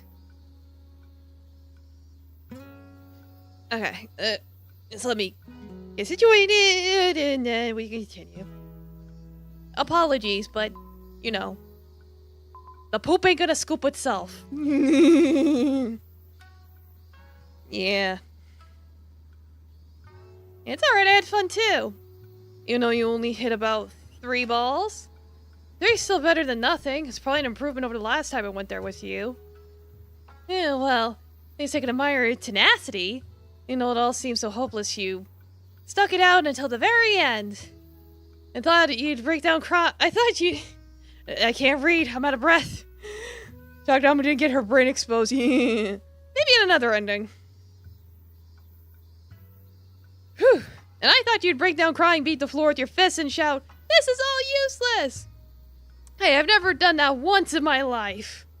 Yet. Well, you know, there's a first time for everything. Bleh. 2 of us bicker companionably as we make our way back home. After we played around in the batting center, we ended up doing some window shopping. More like Amu dragged me around the shop, from shop to shop until my feet felt like they were going to fall off. And then we got something to eat, so it's pretty late now. I could have gotten a ride back with Amu's dad, which would have spared us the need to walk home, but Amu flatly refused. Yeah, she's flat! I think that's the joke, is that she's like a B at best. Depends on how thick that sweater is. It is pretty thick. She could actually be bigger under there. Yeah, we could have gone... Yeah. I don't know what I read anymore. I can't read. She said she didn't want to go back with her dad since he would have just taken the opportunity to lecture about her unacceptable work ethic. Dad's always drilling it into me about how important the cafe is to him, and how I need to get my act together. At some point, you just get tired of hearing the same thing over and over, you know? I do know that Amu's dad only has her best interest in heart, but I also know he's a very loud man who loves the sound of his own voice, and arguing with him is often impossible. Yeah, it must be a pain. It really is. No matter what he says, I'm not going to run the business for him when he retires. I absolutely refuse to live a life already planned out for me. Does he want you to take it over from him? Yeah, but I don't want it. Doesn't sound like much fun. What do you want to do instead, then? I must have think for a few seconds before she comes up with an answer. Professional baseball player? Think you could do it? You've definitely got the skills. Huh. Who knows? Maybe a kindly passing talent scout will come here someday and save me from my life of drudgery. Like Cinderella? Exactly, only with more baseball. It's like, isn't that the name of an anime, actually? Of course, Dad wouldn't be too happy about that. I didn't know you cared all that much about what your parents thought. Well, it's complicated. Alma shrugs her shoulders, a slightly bitter smile on her face. Of course I care about them and I want to make them proud. I'm glad for everything they've done for me, but at the same time... Yeah, backup plan. What they want for me in my future and what I want for my future are totally different things. Don't you want to stay in this village then? Hell no, I want to move out as soon as possible. Don't you like it here? The scenery, familiarity, the quiet, the dullness, the loneliness, the distance from the rest of civilization. Yeah, there's so much to like. Place where we grew up. Doesn't that count for something? Well, of course, memories are important. I had a lot of fun together with you, too. But you know, I've been thinking, maybe this place only seemed like fun when we were little because we didn't know any better. What do you mean? Well, it's kind of hard to explain. I'm not so good at explaining difficult things, but... Town's too small. I think when you're a kid, everything's a lot bigger and a lot more exciting because you don't know very much about the world. Simple things like playing in the forest, climbing trees seemed like really big adventures back then. And then when you get older, you realize the tiny bit of land you live on isn't the entirety of the world and you start wanting to see more of it. When I heard that you were leaving to go live in the city, I was jealous of you. I was terrified. I remember that. I think I got a little annoyed. It was something I really wanted to do, and you didn't seem to appreciate your chance at all. Well, I would have swapped with you if I could. My mother always wanted a girl. You know you're far more girlier than I am, Ah-chan. I'm not girly. Hey, you are. You're far cuter than me. I'm not cute. You're so cute, it's unbelievable. Never seen anybody as little and delicate before. You could totally be some kind of teen idol. I bet you'd have so many fans. Yeah, it's like, I know all to help you mail your eyes to like Australia or something. Yeah. But I don't want fans, and why would anyone like me anyway? It's not like I'm interesting or anything. You are. You're humble and shy, and you have a cute little baby face. Oh, good. And there's plenty of emotional violence. I groan with poorly suppressed pain as Amu begins to pinch my cheek with her thumb and pointer finger. It's like, oh yeah, you're back. Did violence happen? Not yet. We're working on it. Unfortunately, we got interrupted by Taffy pooping. Amu, that hurts. Your fans will hurt you far more. They'll swarm around you like flies and try to cut off locks of your hair or a piece of your flesh for their own creepy sadistic collections. That's just training for that eventually. That isn't gonna happen.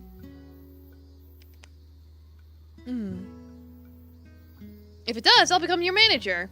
I know exactly how to market a pretty face like yours. And this sound far sweeter than he actually is. Stop teasing me.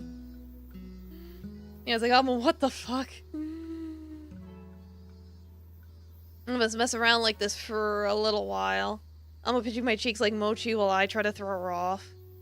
After a few minutes of intense struggle, Amu finally relents her torture and releases my cheeks, giggling like a demon the whole while. Yeah, she's listening what she'd do. Exactly, she'd know. I pound and rub my cheeks. They sting, especially when the cold wind blows across them. I bet they've gone red, too. So mean sometimes. Because you're so cute, I couldn't help myself. And don't blame me for it, I'm the victim here. Maybe it was revenge then. Amu's still giggling, but her words sound strangely dark. They're slightly too cold to be completely playful. My hand pressed against my swollen cheek. I blink at Amu in surprise. Revenge? What for? Do you not appreciate your good fortune, then whining about it to me for so long, of course? And about moving to the city? Yeah. Amu's voice trails off with a small sigh. She looks down at the floor. Her playfulness from before has vanished altogether. I don't really like it here. I'm getting a little sick of seeing the exact same things day in, day out, you know? I like the familiarity. I think the city's too overcrowded. That's exactly the kind of thing I love! I want to be part of a crowd. Go somewhere with lots of people where I can discover all kinds of new things. I'll be able to wear the new fashions I see in magazines and try these interesting foods I've never had before and have some fun, exciting experiences. Yeah, Doom Guy? I've never been ice skating or to a theme park.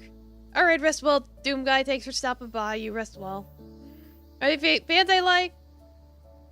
I've never even had any exciting encounters with guys like I've written those advice columns in girls' magazines. Yeah, so we took them in. Never had the chance. And Amu reaches the end of her tirade. She looks exhausted. She sighs. I wonder how long she's been holding these thoughts inside. These lingering resentments held against her hometown that just kept growing and growing as the days go by. Standing in the middle of a dusty, rarely used road with her hands clasped and the fists at her sides, Amu lets her head hang. Her figure casts a long, gloomy shadow out over the road. I want to go out into the world and have some fun. It's so stifling here, and everything always looks the same day after day. I feel like I'm running out of things to do to keep me distracted. Like, reaching 100 home runs? Yeah, it was just another arbitrary goal I made to distract myself, so I had something to do. Now that I've even done that, you're gonna hit 100 more, right? Keeps me busy, then sure, I guess. Amu sighs. But even though all this stuff upsets me a little, it did used to be so bad, I could deal with it. Why'd you talk in the past tense? What do you mean you could deal with it? I mean, this is gonna sound kind of corny, but... Amu smiles sheepishly and hooks her hands together at her front, rocking back and forth on her heels. Well, I wasn't alone. You lived here too. It sounds expensive.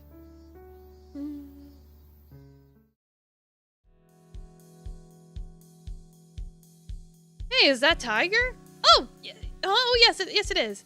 Wow, she really has gotten big. That's because Dad spoils her. I keep telling him not to, but he just doesn't listen. Bet Dad do that to me too if I let him. He loves feeding people. It's like he's obsessed. Start to smile stupidly despite myself as Tiger. Amu's cat nuzzles herself against my side. Been 2 years since I last visited Amu's home, but her cat Tiger still seems to remember me, even though Tiger herself looks totally different. Yeah, don't even overfeed your pet. It's like chunky bad for health. My grandmother was a slender, good-looking, elegant feline. She really has let herself go lately. She won't be able to make a career as a model now, huh? Might be true, but at least she's finally starting to suit her name. I guess she grew into it, but that's only on the outside. On the inside, she's still the same nosy old cat she used to be. Papa Recon died. Garfield was a victim of abuse. Yeah, you shouldn't be feeding your cats lasagna. Does she still run in circles chasing dust? Of course, but not as much. Too fat to partake in such rigorous exercise for too long. Isn't that right, Tiger? Amu giggles, her voice sing-song as she strokes Tiger's side. Tiger's sleek ginger fur marks here and there with white stripes remains as distinctive as always, an indication of how she got her name. Yeah, replace it with a photo. I let out a yawn, even though I try to stifle with my hands. It doesn't work. Amu still hears me. John, I hunger. She always does when I make embarrassing noises. Amu grins and prods me gently with the cheek. Sleepy? Just a little. It was a tiring day. What? Really? How could you be sleepy at this hour? You're not in elementary school anymore. Well, I'm not, but you are. What do you mean by that? Prod. Amu's finger sinks deeper into my cheek. I mean, you still attend class with 5-year-olds. You study in the same classroom as your little sister. Like, you don't seem that interested. What? That's just because the school here is so small. After you moved to the city. Why am I yelling now? God damn it, Ashan. When you moved to the city, you suddenly developed all these fancy airs and graces. It's not like you're smarter than me or anything. Hey. That's life, Achan. This is a profound lesson.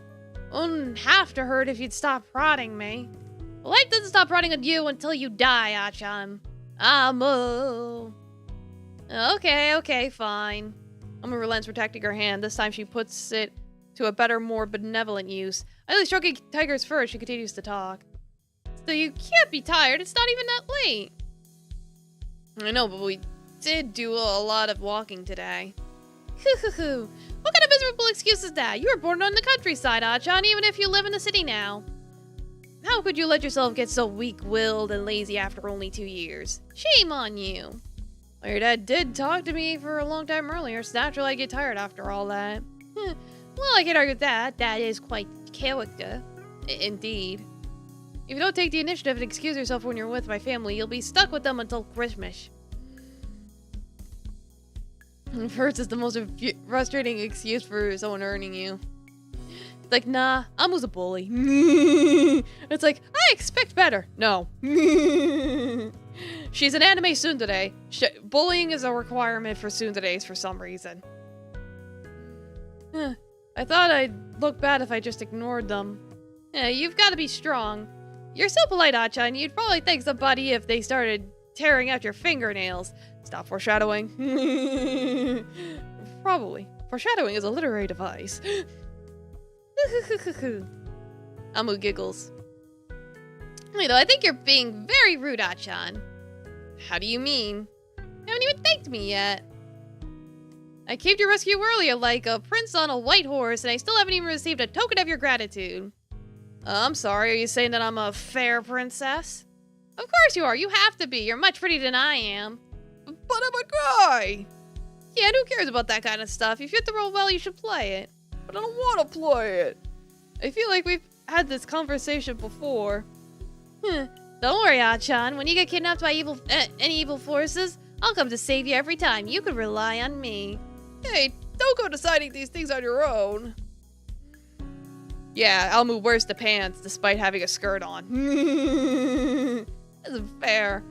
Isn't that Almu can say such corny lines but still sound cool, yet if I tried to do the same, I'd just sound ridiculous. I don't know.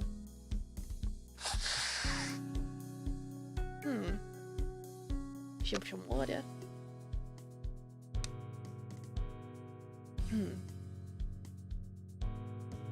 Yeah, confidence, exactly. With some kind of natural innate talent, I can imagine there are any self-help books or schools that teach you those techniques. Oh, by the way, Achan, what is it? From my extensive knowledge gleaned from being this girl's friend, I'm willing to bet 500 yen she's going to ask me to do something embarrassing or demeaning. And when I look at Amu's face, there's something strange about her expression. Amu's blushing. She's actually blushing. Huh? No way. It's such a rare, unusual moment, I almost feel like I should take a photo of it. Maybe I could use it later as blackmail material? Almost any male fans at school, I'm sure they'd pay a lot of money for a candid shot like that.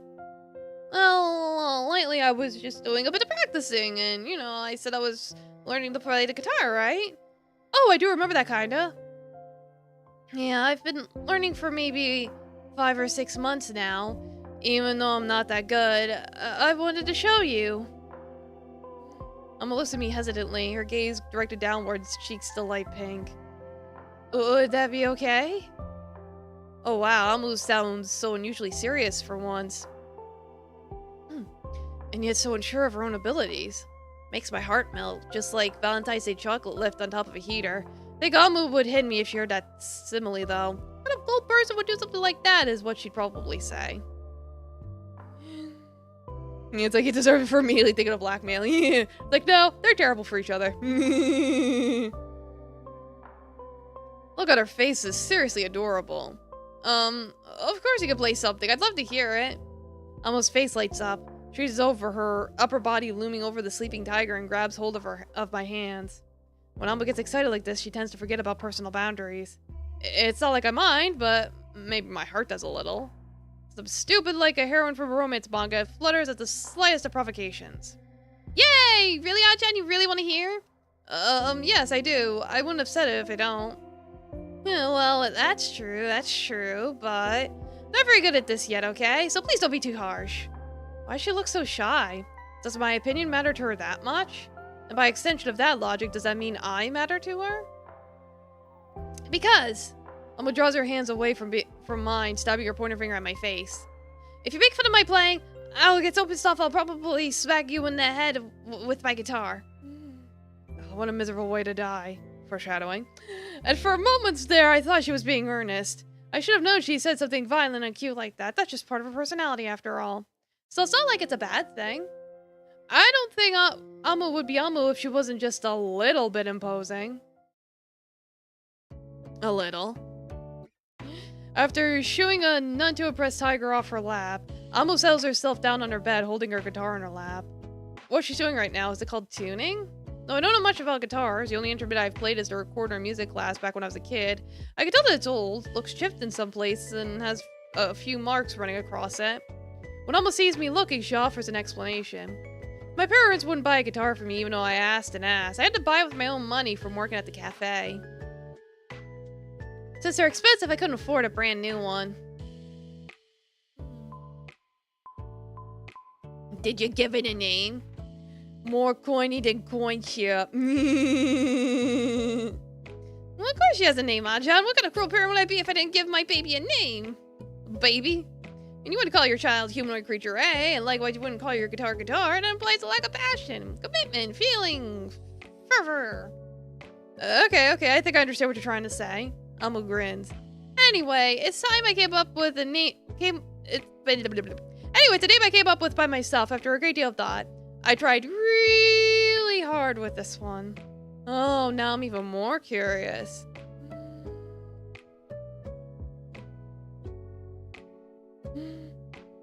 Put a sticker on it? Nah. Just keep it simple.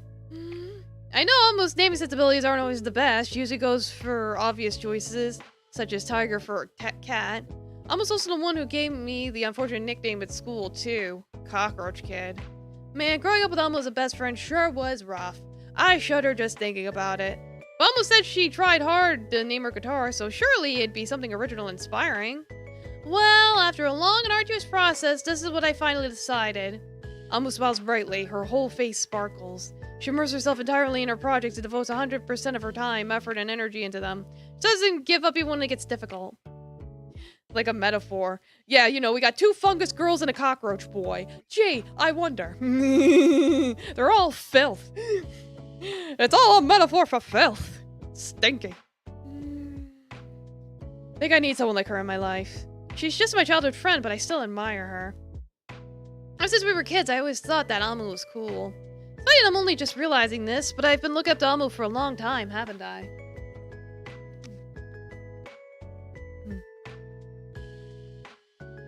Become my cute new guitar, Kichan! Oh ho ho ho ho!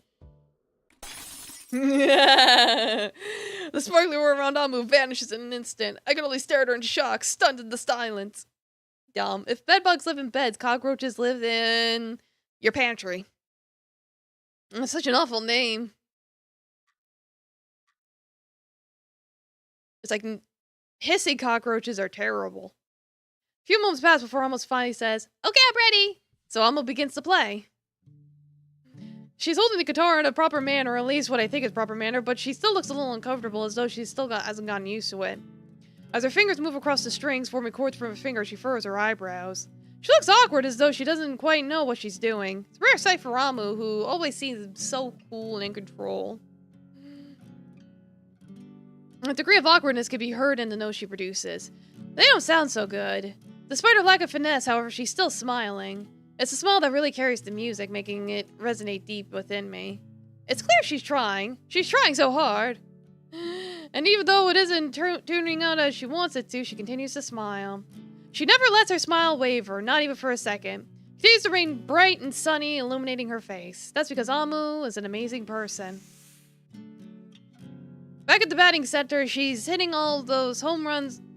She made hitting all those home runs seem easy, completely effortless. That's why it was so impressive. But here, obviously isn't very good at it yet, and her technique is a little sloppy. The sound produced isn't awful, but it isn't very good either. Maybe it's the fact that Amu isn't very good at this yet, but she's still trying her hardest that makes this private performance special. Serves as a reminder that no matter how good Amu may be at certain things, she's not perfect. There's a lot of stuff she can't do either, but she doesn't let that stop her. No Google fish! Don't Google the pee-pee fish. Amu's never been one to give up. I'm sure if I come to this village again a couple years later, Amu will have mastered guitar. She'll definitely be a lot better because Amu always tries her best. You know, it may sound sappy, I think Amu really is amazing. So, how did I do? I know I'm not very good yet. Don't spare my feelings, okay? I want to know what somebody else thinks so I can improve. Well, the sound of the music itself wasn't too good. Yeah, I thought about as much, but you can't win them all. Next time I'll give it my all. Me and Kichan are gonna show the world that what we're made of sometime. Fight on! With this, Amu punches her fist in the air, her face shining and filled with energy. I think Amu's strength is incredible. I told her that her playing wasn't that good, but she's still smiling so brightly, convinced that she can only get better. That kind of forward-thinking optimism isn't something I can possess. It's not something I can do. Even when she was playing the guitar, although it doesn't sound good and she wasn't as relaxed as usual, Her obvious desire to get better, to improve, came through. All of those strong, powerful emotions reached me. They reached my ears and they reached my heart. Get the guitar center. Yeah. So the music wasn't good, but the emotions behind it were. But even if it wasn't so good, I think the performance was. I said it shyly, meekly, with my head hanging. Check my posture. Not entirely sure what I'm trying to say myself, and it's hard to verbalize these thoughts. Really, it's a little embarrassing. Huh? What are you talking about, Achan? Well, okay, you don't need to give me some half-hearted compliment to make me feel better. If it didn't sound good, it didn't sound good. I can deal with that. You haven't hurt my feelings. I'm a tough girl. Is my Christmas tree out? No, I don't have a Christmas tree. Taffy would eat it. No, I think even though the music wasn't good, the emotions behind it were. What are you talking about? I don't know, what am I talking about? Well, since I've already started talking, I can't stop now. It's hard to put into words, but I think you're really incredible. You're always trying your hardest every day, and you're always so determined. It's really amazing, and I wish I could be more like that. My heart's pounding hard inside my chest, maybe a little bit too fast. Must be why my face has turned so red. There's far too much blood flowing to my cheeks. Jeez, my face feels so hot. I guess what I'm saying is, I think he's shine. Yeah, shake the shine. Oh, and I look at you, always trying your best, never getting up. It might sound silly, but I pause, take a deep breath, and then continue. I really do like you, Amu. Amu looks at me in surprise, her lips parted in a small circle of surprise. Oh. I look back at her. My own face flustered. I want to avert my eyes, but I find myself incapable of doing that. The Sunde's weakness. Sincerity. Yeah. Things have been building up inside me over the past 2 days. I couldn't keep them inside anymore, so I ended up like this. Have I made a mistake? I'm gonna look so shocked.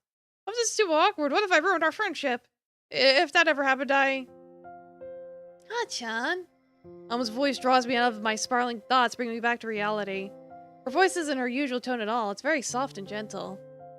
Do you mean that? I wonder if I should try to make an excuse, deny what I said. I hate change after all, so why did I go and say something like that? Because you was serenaded by her guitar skills. But I can't refute my true feelings, not like that, not right now. Yeah, I like you. Really? Yeah, really. Like in a more than friends kind of way? Maybe? I don't know. I don't really get crushed on people that much, but probably in a more than friends kind of way. Oh. Almost sits there, staring at me in silence. Maybe she's lost for words. If you don't like me back then, I understand. I'm sorry. It's just, maybe got a little carried away, and I got sleepy, and I missed you lots, and when I finally got to see you again, Achan, baka! Yeah! I fell over backwards, limbs flailing with a thump. Confused and disoriented, I let out a very undignified yelp of surprise. I can't help it. Did that just really happen? Oh. Yeah, it's like, be brave, commit. Alma's lying on top of me. She's on top of me. On her bed. Oh my. Oh no, now my face is turning bright red. So hot I can physically feel it burning. Achan, you don't need to apologize, you baka. Why are you trying to excuse your own emotions, moron? Alma tries to call me several variations of that one word for a while, all the while hugging me tightly like a pink-headed limplet. This kind of embrace might be romantic, if Alma wasn't pinning me down like that. I can't move. Is this how fish feel when they get caught up in the nets of fishing boats, unable to escape no matter how much they thrash and jerk about? I think she knocked me down at a funny angle. Forced my legs underneath my own body. Pins and needles prickle up my legs, making me shudder. This isn't the most comfortable position to be in. Alma, you're hurting me. Alma glares at me. Stupid. Even in this kind of situation, you're still trying to spoil the mood. Sorry? Don't apologize. I'm sorry. I just said not to. We had a nice mood and you're ruining it. Don't ruin the mood, baka. Is there anything you need to censor? No, we're fine. Don't worry about it. I think we do. If it makes you uncomfortable, you're really not into her. Beginning to lose all sensation in my legs. They feel like cold slabs of me completely drenched from my torso. What's so romantic about that? I hardly even know what's going on. One second I was telling Amu I felt, and the next... Acha, listen. I'm trying to tell you something important. Oh, what is it? Can't you tell that when you're not sitting on me? Amu's face turns red, but that obstinate look remains. No, I can't. I have to tell you right now. It was a secret I was trying to keep inside for a long time, too. You know? I have a little more sympathy for my maiden's heart. A secret? Yeah, a secret. But now you've told me that it wasn't a joke, was it? You weren't teasing me, were you? Huh? Does she really think I'd be so mean as to toy with her feelings like that? No, it wasn't a joke. Did you really like me? Yeah, I do. I like you a lot, even when you're sitting on me and I can't feel my legs.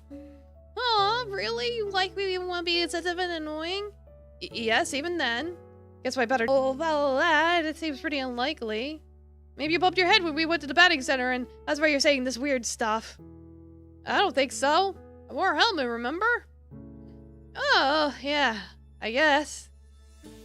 And it's true, you know? I always thought you were an incredible person. Well, I'm not incredible at all. I'm noisy and selfish and sometimes I'm rude. I don't make an effort with my appearance. I'm not cute at all. I'm always hating you and making fun of you and I'm nothing at all like an ideal girl. And it's true, but I'm not like an ideal guy either, so I guess it doesn't really matter. Maybe, maybe not. I don't know if you look foolish. Amu lying on top of me like this, both of us acting like embarrassed maidens from a girl's manga. Maybe if Tiger hadn't fallen asleep, she'd laugh at us. That is, if cats can laugh, which they can't, so that was a pretty stupid thing to start thinking about. What are you thinking about, Tiger? My brain always runs off on random, unrelated tangents when I get nervous. That's just how I am, I guess. I might be shy, but Amu is always moving forwards. Even when she feels nervous or unsure of herself, she never gives up. That's probably why Amu is the one to make the first move. You know, Achan, I really like you too. Even though you always make fun of me? That's just the way I show my love. I don't think this is what people mean by fooling around, yeah, right? Well, maybe it would be nice if at some point you could show it a different way. It sounds kind of dirty, Achan. I didn't really mean like that. I didn't get the chance to finish my sentence. Before I can, my voice is cut off. It's cut off by a warm, soft feeling. As Amu gently presses her lips against mine. In the back of my mind, clouded over with aches, pains, and fluttering feelings, I dimly register one thing. This is my first kiss. Aww. Oh, hey. Alright, lad, it's nice talking to you again. Yes, it was nice talking to you too, sir. Sir, not this again. You know I appreciate good manners. Shows good breeding. Please don't say that. You don't need to act that way around me, though, son. Since when was I Mr. Jogasaki's son? Son-in-law. Given what Amu and I did earlier up in her room, becoming an adopted member of the Jogasaki family would surely end up creating a huge scandal. They've made anime about that. If that happened, I'd never be able to live it down. I'd probably have to hang myself. Foreshadowing. I'm looking different after that kiss. Nah, that's just her dad. As I told you yesterday, just plain old Kentaro will do. I'm not a fussy man, you see. Wah ha ha ha ha. So he says, but I still can't quite bring myself to call him something so casual. Wouldn't feel right. So I tried to change the subject. Thank you for letting me stay here.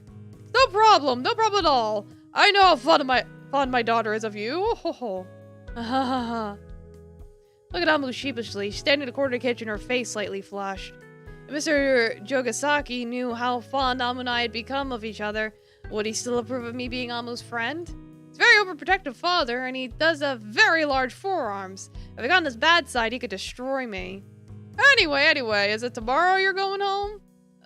Yes, I'm catching a train at 8. Oh, I see. It'll be a shame when you leave. My Amu hasn't looked this happy in a long time. I think she really missed you. Dad, don't say something like that. I'm not your Amu. I'm my own person. Wahaha. Look at her getting all defensive. Isn't that cute? Well, start to feel flustered. What exactly does Mr. Jogasaki want me to say? Is it a trap? It's a trap. Built like a snowman. Luckily, Almu steps into the conversation before I'm able to say the wrong thing. Maybe she had a nightmare vision of the immediate future too. My body's still lifeless and my body's still lifeless on the floor. My neck broken in 3 different places, no less. Damn, please. This isn't something you should ask one of my friends. Oh, I don't see why not. He's been friends with you so long, you must have seen something he liked. And I don't know if that'd be your personality. Oh, ha, ha, ha. Hey, that isn't funny. Even though Almu isn't amused, their dad sure is. His booming laugh fills the kitchen like successive claps of thunder. I swear, if he was any louder, the whole house would come falling down. Oh, don't worry, sweetheart, don't worry. I was just making a little joke at your insecurities. What wasn't very funny? Honestly, what had Mom ever seen you anyway? Women like men who can make them laugh. That's something you should keep in mind, Almu. You need to learn how to make a joke. Or take a joke. I can take a joke, but the jokes you make are never funny. They're just insulting. Mr. Jogasaki, however, doesn't seem to hear Almu, or if he does, he ignores her. Turns around and claps a large, hairy hand on my shoulder. My knees buckle. Yeah, it's like, gee, I wonder where she learned her bullying tactics from. Ow. I guess Almu has one thing in common with her dad, other than her hair. Neither of them seem to know their own strength. Well then, lad, I hope you can remain good friends with my Almu. Keep in touch even when you go back home, okay? Of course, I'll definitely keep in contact with her. Good, that's good. I'm telling you, even if she denies it, my Almu really does like you. Make sure you don't break her heart, okay? Otherwise, I'll break your skull. Ha ha ha. Just a joke, said every insufferable asshole ever. Yeah.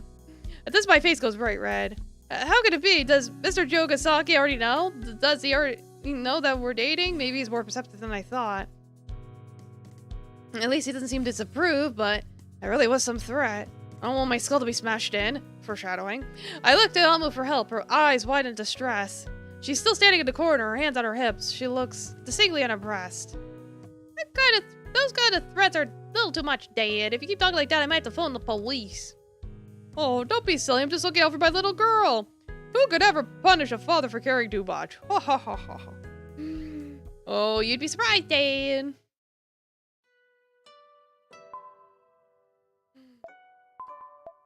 Alright, let me go take my bathroom break now. I'll be back.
I have returned. Okay. Why am my futon staring up the ceiling? My muscles are aching for the events of the day and I feel exhausted. I know Almu would tease me about my fatigue, but today was hectic. Did a lot of things and I had a lot of fun. Hi, Taffy. It really was a relaxing way to spend my last full day with Almu. Being with her always put a smile on my face. What do you want, Taffy? Did I have a nice pee, I guess? Oh. Oh, Taffy wants to sit on my lap. Alright. A few dents in my spine. Still is the price I'll gladly pay simply to spend some time with her. Tomorrow I'll be spending even more time with her. Before I left her house, she invited me to go hunting cicadas with her in the forest, just like old times. So I can't help but feel just a little guilty. What about Noelle? I remember. I still remember it clearly. I saw her in the park yesterday, but I didn't approach her. I didn't say a single word. The whole time I've been here, I've just been avoiding her. Deep down inside, I know it isn't right. I know I'm being a coward. You know, it's getting late and it's already dark outside. I just can't leave things as they are. If I do, nothing will resolve. Taffy's on my lap if you want to pet the kitty. Stinky man. I have to go and see her. I have to, don't I? I mean, you can. Sure, why not? What's the worst that could happen? We die? I try to suppress my shivers as I walk down the darkened forest. My jacket doesn't do any good. Even when I jam my trembling hands deep down into my pockets, as far as they can go, I don't feel any warmer. How could I ever hope to defeat this cold when most of it exists inside my own head? I'm not trembling because of the weather, I'm trembling because I'm afraid. You coward? Yeah, he's a coward. Shit, I pet Taffy. What? Pet Taffy. Sit down. Lay down. Why you want to lay down? So much easier if Noelle were at home. Then I wouldn't have to walk as far. However, when I called her house earlier using my grandparents' ancient telephone, it was her mother who replied. Noelle's mother, Cicada Lucy, has always frightened me a little. She always looks so serious, especially with her neatly ironed clothes and her pristine hair. Well, I couldn't see Mrs. Cicada's face over the phone. Her voice was enough to make me recall my fear of her from childhood. Rooted me to spot, rendering me almost incapable of speech. Added to this, Taffy, don't hit by the mic. It was quite late, so Mrs. Cicada sounded tired. Certainly wasn't in the mood for my stammering stuttering. No. That's why you want to hang up as soon as possible. Oh god. Cat hair. I think I'm okay. It's to be expected, but our conversation ended up being quite uncomfortable. At least I was able to figure out where Noelle might be. Miss Cicada didn't give me any real hints on where Noelle might be, but I think I already know. Probably at the same place she was yesterday, the old park by the school. I need to hurry. I feel tired when I finally arrive at the park. I think I walked here too quickly. However, the minor aches and pains in my legs soon fade away from the forefront of my mind. I have more important things to worry about. I was right, she really is here, just like last night. Noelle. She's sitting on the swing, moving back and forth through the chilly night air. Just like before, she's wearing that white dress. Her skirt billows around her legs like the petals of a lily. Her slender legs are coiled tightly around the metallic chains of the swing set, white against silver. I'm taken aback by just how pale her skin is. Her long hair drifts around her like a shroud fluttering in the breeze. She really does look like a ghost, a spectral figure haunting the playground by night. The slow, constant creeps the eerie atmosphere. I watch her silently, eyes wide, frozen in place. What can I do? What can I say? It's been 2 years since I last spoke to her. 2 years since I betrayed her. Closest you got to a dating sim was kind of a shoujo. Yeah, that counts. I need to apologize. Need to tell her how I feel, but I can't. My body won't move. It's while I'm standing here deliberating, lost in my own thoughts, I hear it. Or rather, I don't hear it. There's no sound to be heard. Betrayed. Yeah, basically, the main character, Achan, left town to move away, and he never told Noelle. But he kept in touch with Amu. The swing has stopped creaking. Noelle turns to look at me, hands behind her back, head tilted to one side, like a dog. She's noticed me. Before I can say a word, she starts to walk towards me. Expression's impassive, shows no emotion. One wouldn't think it's been 2 years since we last saw each other. Is there a reason why? Because he's a coward.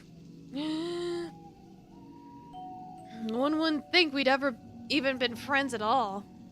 Maybe I put my finger on it, but her face. There's something cold about it. She's wearing a strange and personal kind of expression I've never seen before. It's almost like a mask. Afraid of hurting Noelle, so I decided to really hurt her. Yeah. Her light blue eyes seemed hard, just like marbles. Hello? Noelle? In my startled state, it's all I could manage to say. Noelle surveys me coolly, her eyes narrowed. Yes? Yes. That is my name. I'm surprised you could remember. Oh, what do you mean? You haven't spoken to me in 2 years. I thought maybe you'd forgotten that I exist. What? Of course I've forgotten. You're my good friend. Is that true? Is that really, really true? What do you mean? Of course it's true. Really? Are you sure? Are you? Noelle stares at me. Her eyes are wide and unblinking. If you're really my friend, why didn't you tell me you were moving? I can't say a word. If you're really my friend, why didn't you keep in contact with me? I can't move a muscle. If you really are my friend, maybe twitch the tips of my fingers. Why did you ignore me yesterday? Why? Noelle's voice is deadly cold. With each and every word that falls from her lips, the unpleasant icy grip around my heart tightens, making me choke. I can't breathe. I can't. She knew. Yeah, he stinks. She knew. When I went to the park yesterday, Noelle saw me. She knew I was there, and she knows that I ignored her. She knows I avoided her. It's natural that she's upset. It's natural that she's angry. I can understand those feelings well. But I wish she would raise her voice. I wish she would shout at me. I've been an awful friend and I deserve to be punished. I almost want to be. But is that because I think it'll make Noelle feel better, or is it for my own selfish sake? My Kathy. My Kathy. Did I come see Noelle so she could punish me? So I could feel absolved of my own guilt? Possible this whole time I've been acting for purely self-centered reasons? I don't know. This cold, quiet tone Noelle's speaking in. Never heard anything like it before in my life. Fully devoid of human warmth, affection, anything. If she shouted, it would be understandable. I could accept it. But this just feels so wrong. In a way I can't even describe. Her expression is frighteningly empty. So somebody had pulled out a plug, some bored piece of machinery from deep inside her brain. This isn't how a normal person should talk.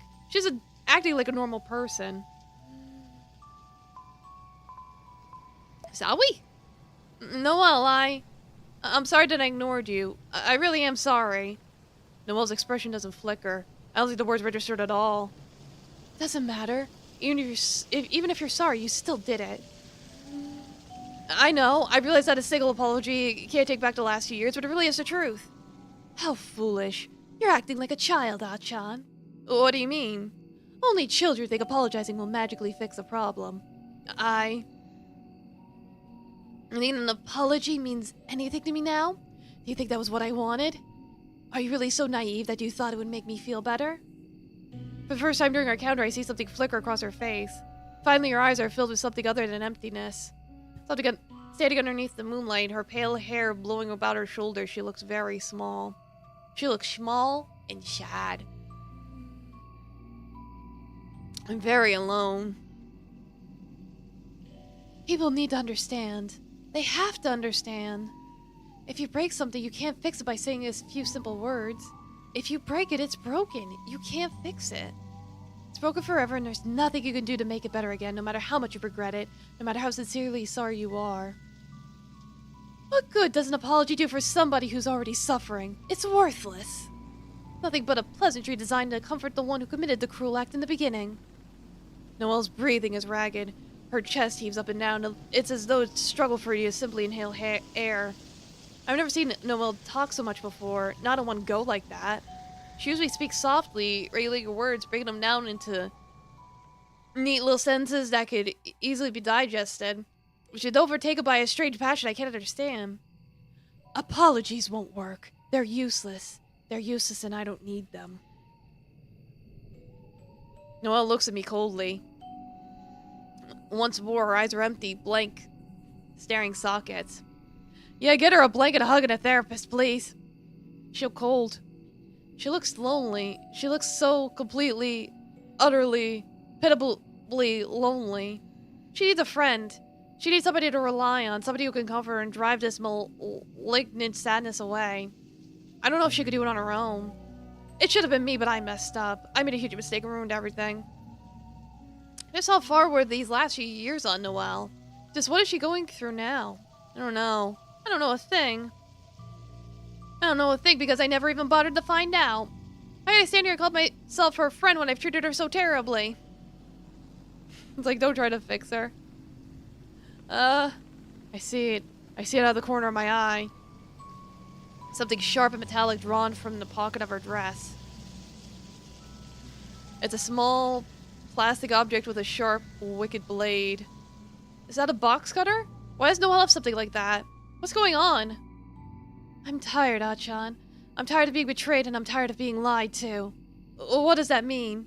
Yeah, it's stabby time. It means that I've had enough. I'm not going to let myself get hurt anymore. Noelle's grip on the box cutter tightens. Her knuckles turn white. I stand there in shock, frozen. I can't move a muscle. She wouldn't, would she? Not Noelle. I thought she was my best friend. But I don't know if I have the right to call her that anymore. Not after what I did. I gave up that right a long time ago. Why do I still act so entitled even now? Even though this is all my fault. Ugh. A low moan escapes from my mouth. There's something cold and sharp pressed against my throat. No. That's not it. Not against it. Inside. It...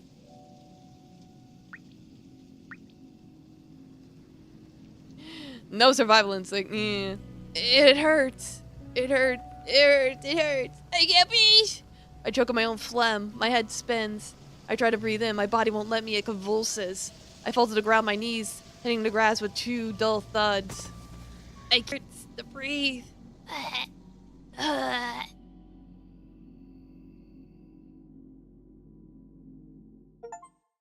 Yay! Dead. How did he not see her moving? She's an estimated slip of a girl. No way she could move too fast to react to. Yeah, Amma was able to run away from her just fine and have enough time to find a weapon. It's like, dude, you could just run away. Only feel bad for Noelle.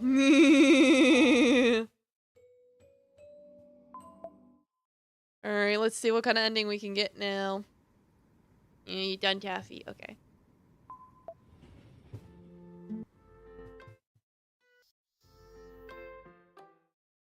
Go see Noelle?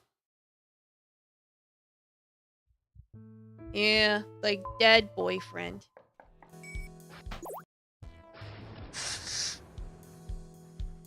No ice cream for you this time. No fair. You're so stingy. Only because I don't have much money. But you're supposed to be my friend. We're friends, but I don't believe in sustaining friendships via transactions of money. Yeah, no ice cream. Oh, why'd you say it all fancy like that? Are you mocking me? No, not at all. I'm just trying to make a point. What point? That you're a miser? No, that capitalism bad. But you bought yourself an ice cream. You have no problems feeding the corporate machine there. Why wouldn't you buy me one? You have enough money to buy yourself an ice cream already. But that isn't the point. You're way, way off. I sigh. I don't know why she's being so huffy. She had more than enough money on her to buy an ice cream. Several ice creams. No, several ice creams and a mini break in Hawaii, probably. Alright, thanks for stopping by, Johannesburg. You rest well. Yeah, you ain't on welfare. Doesn't matter, does it? You bought one for yourself, so it's not like you're losing out. Well, yeah, I guess, but it isn't the same. Why is it the same? Because it lacks love. Love? Not sure I follow. Exactly. Love.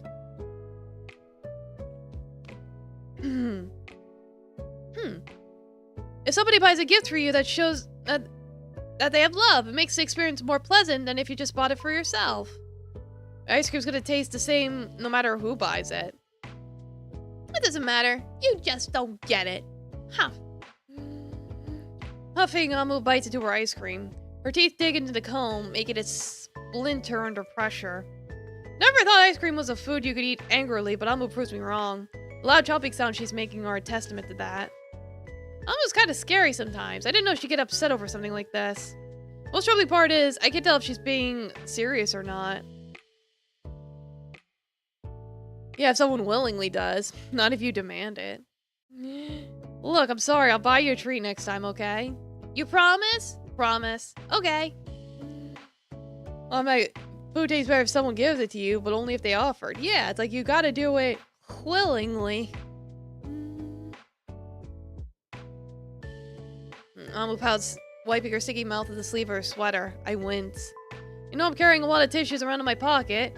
Habit picked up from childhood. They still couldn't prevent the destruction of Amu's poor sweater. To think, if I'd offered her a tissue on me, that light green gooey mess melting on the sleeve of her sweater could have been avoided. Inwardly, I apologize to Amu's mother, who will undoubtedly have to clean that stain off. I can't imagine Amu helps out doing the household chores. I definitely can't imagine that her dad does, or little sister, or her cat. Chan, you're acting different. Different? What do you mean? Like, I don't know. You know you're still so little, you started talking more like a tall person. I didn't know short and tall people spoke differently. Yeah, they do. It's all about appearance, like how you conduct yourself. You're sounding more confident. Well, that isn't a bad thing, is it? I guess not. Not from your point of view. But it's from mine. What do you mean? Amu smiles, shaking her head. You get bossy around so much. Is it really the only reason why you became my friend? Would you think less of me if I said it was one of them? How scandalous. You're a terrible person. But you didn't say it with real emotion. Hard for me to be mad with you. That's more like the Achan I know and love. Eep. I once it almost slaps me on the back. Doesn't she ever get tired of doing that? Anyway, I was worrying that all those cool and confident city girls had started to corrupt you. Cool and confident, huh?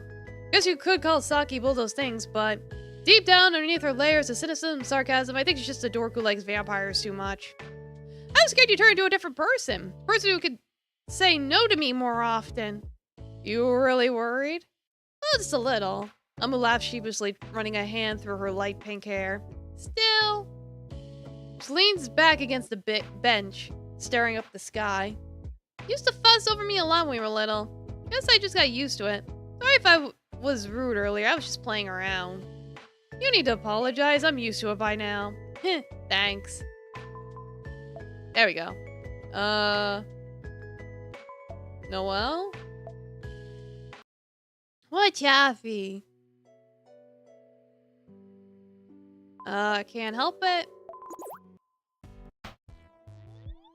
You must really like this girl then? I like her enough, I guess? Why do you care so much? Well... Amu pauses, tugging at the end of her pink ponytail in a strangely distressed manner. Though she's still smiling, her expression looks slightly less cheery than before. What, Taffy? You craving violence? 1 second.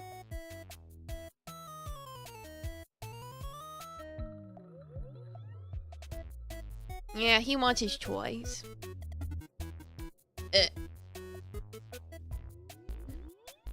Like his wand, disappeared into a corner. I find it kind of hard to believe that you're so desperate to buy a present for a girl who's simply a friend, when you wouldn't buy me, one of your bestest buds, immediately ice cream. Hey now. How'd you gotten over that? She's still holding a grudge. Mama could be such a kid sometimes. I gotta like Saki more than you. It's different. Different how? I thought you loved the thing in the past, but I never really bought Saki anything before. She doesn't usually ask for favors from people. And you're saying I do? You do try to get me to buy stuff for you quite a lot. But I haven't in ages. Not for like 2 whole years. As you haven't seen me in 2 whole years. You might have a point there. Amu laughs, though it lacks a certain kind of buoyancy. Her eyes are unusually downcast, her smile strained. Didn't know any better, I'd say she really was jealous. Is it really alright for me to put Saki before Amu? Alma does have a point. I have known her for far longer, but... You know? Alma's fiddling with the hem of her skirt, her eyes directed downwards towards the ground. If you want to buy her a present, it's fine. Huh? Bemused, I blink. Isn't often she backs down like this, and of her own free will, no less. You sure? Yeah, it might be a good lesson for me. Lesson? Yeah, I think I'm just feeling kind of clingy. Like, I knew Watchad first, so he's all mine. Sheepish smile. I know it's kind of unhealthy, though, and isn't fair to you. You have a new life now, new friends. If you really want, you could go and buy the girl a present. Please don't mind me. That's what Amu says, but I can tell the spider bravado that I've hurt her feelings. Well, now I feel conflicted. What should I do? What kind of present would Saki like anyway? Leave. Like, you never know. That one ice cream could be the make or break of everything. Go home by myself? I don't think I've done that yet. Heard out Alma's invitation in the end, as thoughtful as it is. I would like to say this because I generally want to cycle more and get healthy, throwing myself into a new regime of personal fitness. That would be a complete and utter lie. Honestly, I just want to avoid Amu's dad. Not a bad person, but he's very, very loud. Seems incapable of talking at a volume suitable for normal conversation. Instead, he bellows everything like an angry bear. Even when he isn't angry, he often sounds or looks angry because of his bushy eyebrows. At least Amu doesn't hold this cowardly decision against me. Instead, she nods her head, a knowing smile on her face. I see my father has scared you away, just as he has scared many other brave men before you. Well, that is entirely it. I just want more exercise, and... Amu raised an eyebrow, one hand on her hip. Displaying from her expression, she doesn't believe a word of it. Am I really that transparent? Yes, you are. Incredibly so. Jeez.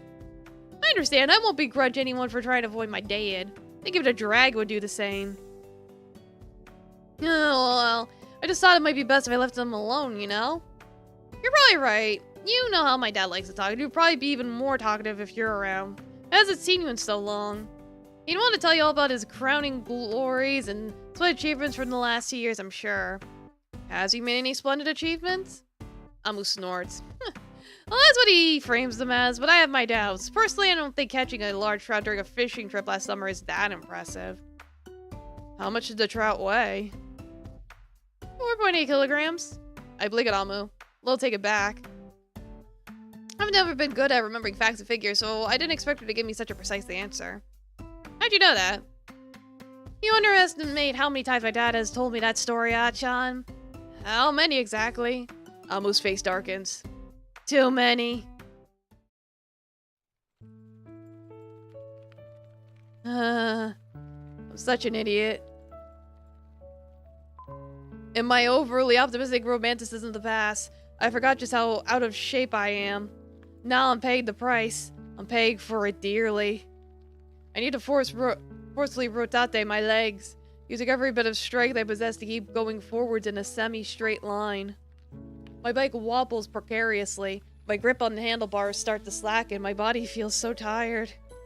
I suck in lungfuls of air desperately, try to replenish my stamina, but it's no good. No matter how much I inhale, my lungs don't seem to inflate. Wanna check it?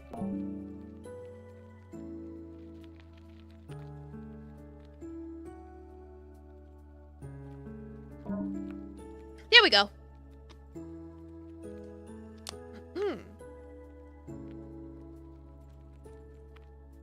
Maybe I've burst them. I'm gonna die.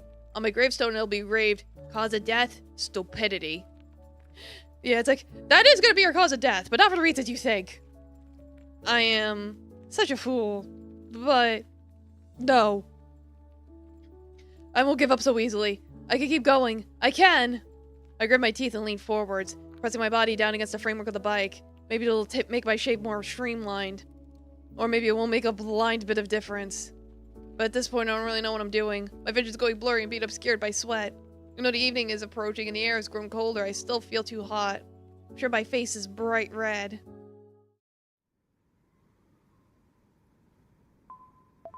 Okay, skip that.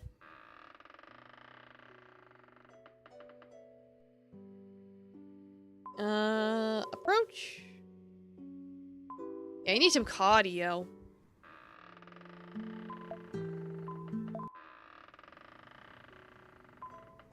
No prying this time. Ultimately, I decided it would be rude to keep asking questions. It's clear she doesn't want to reply. It seems to be a painful topic for her, and I don't want to poke around inside the wound too deeply. Besides, when I moved to Saitama, I never told Noelle about it. I didn't have the courage. I got Alma to tell her for me after I'd already gone, even though those two had never been that close. And Noelle doesn't want to tell me the details of her own departure, that's fine. It would be hypocritical for me to complain. I have no right to complain, so instead I remain silent. I don't say a word. I don't know if I can.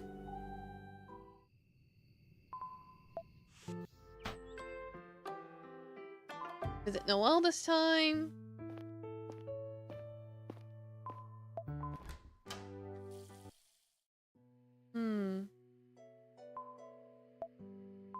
Why? I'm here.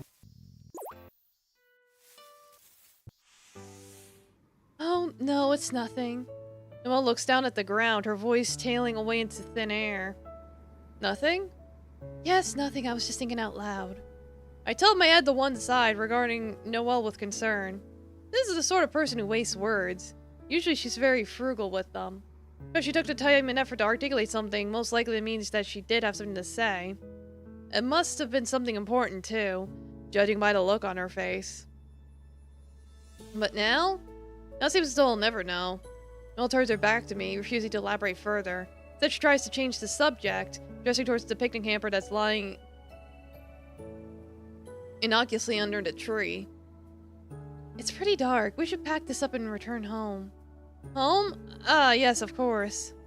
When as I start helping Noelle clean up, my mind remains elsewhere. What was she going to say? What did she want to tell me? A few moments ago, the expression on her face was so sad, so distant and alone. Maybe she was reaching out for me. Maybe she wanted some help. But at the very last second, for some reason, she reconsidered and she drew her hand away. Now it feels as though I'll never know what those unarticulated words were. Maybe she'll never tell me what she meant. Is it because she doesn't trust me? I wouldn't blame her if she doesn't. I don't know if I deserve her trust.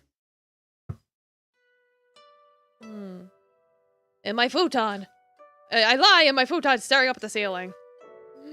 So I spent a lot of time walking around in the forest. I feel exhausted and my muscles are aching. My legs feel strangely dead, like the stumps of two felled trees lying uselessly on the ground, thick and heavy. I can't even feel my toes anymore. I really have overexerted myself. It's amazing, really, how quickly Noelle can walk through the forest, especially given that she's not that athletic and she doesn't often wear shoes. She really does set a fast pace. I, on the other hand, lagged along behind her pathetically, out of breath like an old man. But no, not even that description holds true, because my grandfather's a lot more spry than he looks. But he might be even healthier than I am. Really is depressing. I need to toughen up. I've let myself get weak. And the pain coursing dully through my body isn't the only problem here. There's another issue, one I've been turning around in my mind for a while. It's about Noelle. It's clear something's wrong, but I have no idea what. I don't know because she won't tell me. Noelle's always been secretive like that. She doesn't open up easily, and when she does, it's often only about silly, inconsequential things. I know she likes fruit jelly from the convenience store, and I know she has a fondness for rabbits. I know she enjoys sketching, and I know she doesn't like crowded places.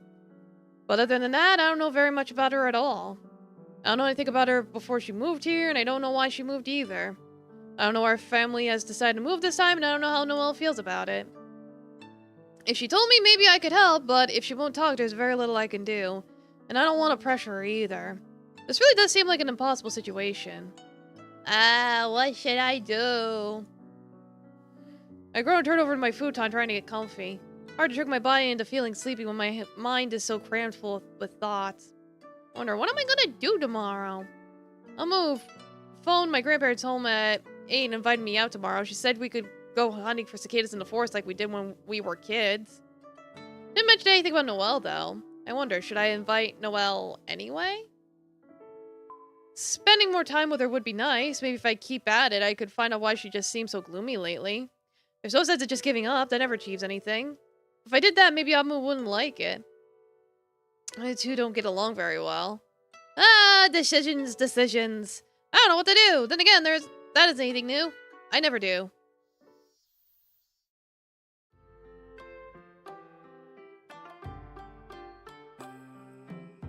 Wait, is this the farthest he survived so far? I'm like, wait a minute, day 3? Day 3? Is this the first time we've lasted to day 3? Yeah, I was like, it's the final day. Okay. Oh, this'll be your last day here, will it, lad? Yeah, I have to catch the train at 8. Oh, what a shame. You have to leave so soon and we hardly got to see anything of you. I'm sorry, Grandma. I hope I wasn't being too rude. No, it's quite alright, dear. I understand. Only natural that a young boy such as yourself would want to spend time with your friends rather than us old fossils. Oh, ho, ho, ho. It's like, true end incoming? There's like 20 endings. So, I don't think we're anywhere near close. My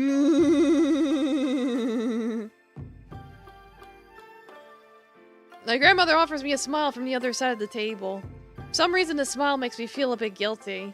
Maybe I should have spent more time with my grandparents after all, even if they did keep trying to usher me out of the house. My grandparents really are getting old now. It wouldn't be surprising if either one of them got ill or even worse in the upcoming years. Since they all live all the way out here in the middle of nowhere, I don't get to see them very often. What if this trip is the last time I get to see them? Ah. There, dear. I lift my head, blinking. My grandmother's resting her head against mine. Small smile on her face. Her hand is small and frail, almost like a child's. Skin's wrinkled and marked with age, the knuckles standing out prominently. I don't know if I ever noticed just how delicate my grandmother looks before. Grandma? Don't worry about us, love. We're getting along just fine, aren't we, Jotaro? Of course. I'm just a man of 25. I'm not ready to join our ancestors in the ground just yet. Oh, you always were afraid of your father, weren't you? I ain't afraid of that blustering old goat, Chio. When we meet up again, I'm gonna show him what's what. That's nice, dear. It's good to have faith in yourself. I do indeed. There's nothing more precious to a man than self-confidence. They'll see you through anything, alright. Self-confidence. How else do you think I managed to stay alive for so long, lad? Well. Oh, pish-posh. I know you like to show off, dear, but I think I deserve some credit too. My cooking is the thing that keeps you going. It is. It's oh ho ho ho. Grandfather and grandmother laugh, the wrinkles prominent around their mouths underneath their eyes. I can't help but feel relieved. Maybe when you get older you stop worrying so much. Instead you just try to sit back and enjoy the remaining life you have left. I wonder. Because I'm privileged I'm able to worry all the time about such pointless things. If I was as old as my grandparents, maybe I'd be just as relaxed as they are. With breakfast consumed, I find myself sitting in the hallway with a rotary phone, pondering. There's a question that's kept me up all night, and I still haven't come any closer to finding an answer. Should I invite Noelle to go out with Amu and I, or not? Noelle is my friend too, and I value her dearly. If I didn't invite her, she might feel betrayed.